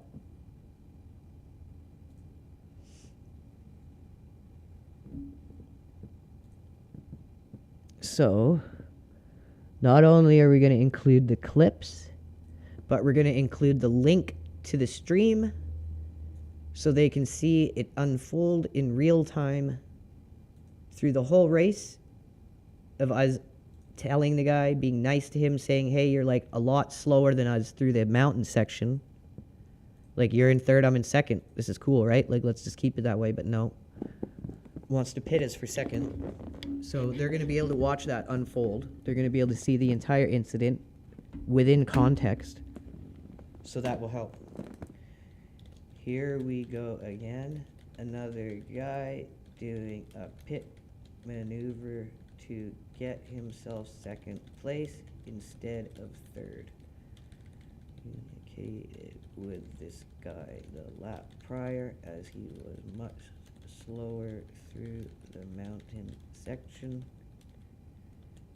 Told him I was 2nd, he was 3rd. Let's just both finish good.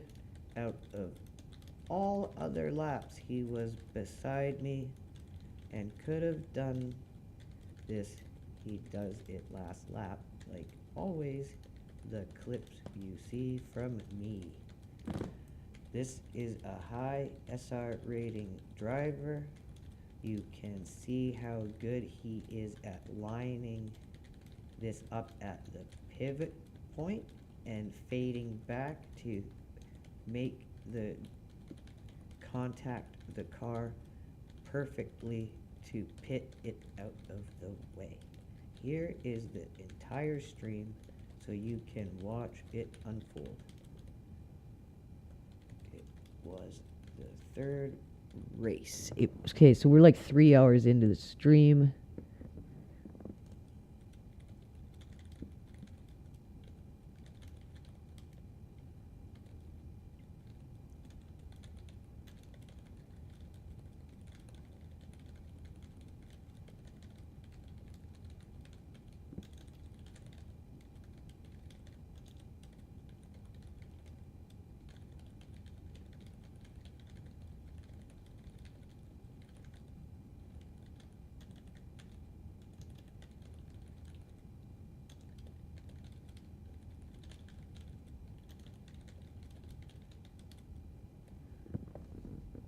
Okay, so we were very descriptive of the incident.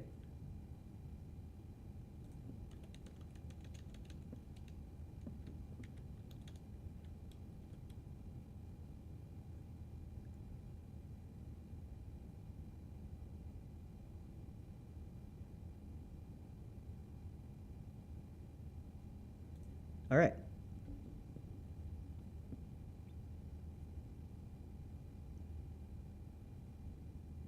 Like I said, the most important part is showing the interior cam, giving them context. They can't do anything if you just show them like the exterior cam and go blah, blah, blah, blah, blah, like freaking out, right? Like they can't know what happened up to that point. So it doesn't help them. Doesn't help anyone.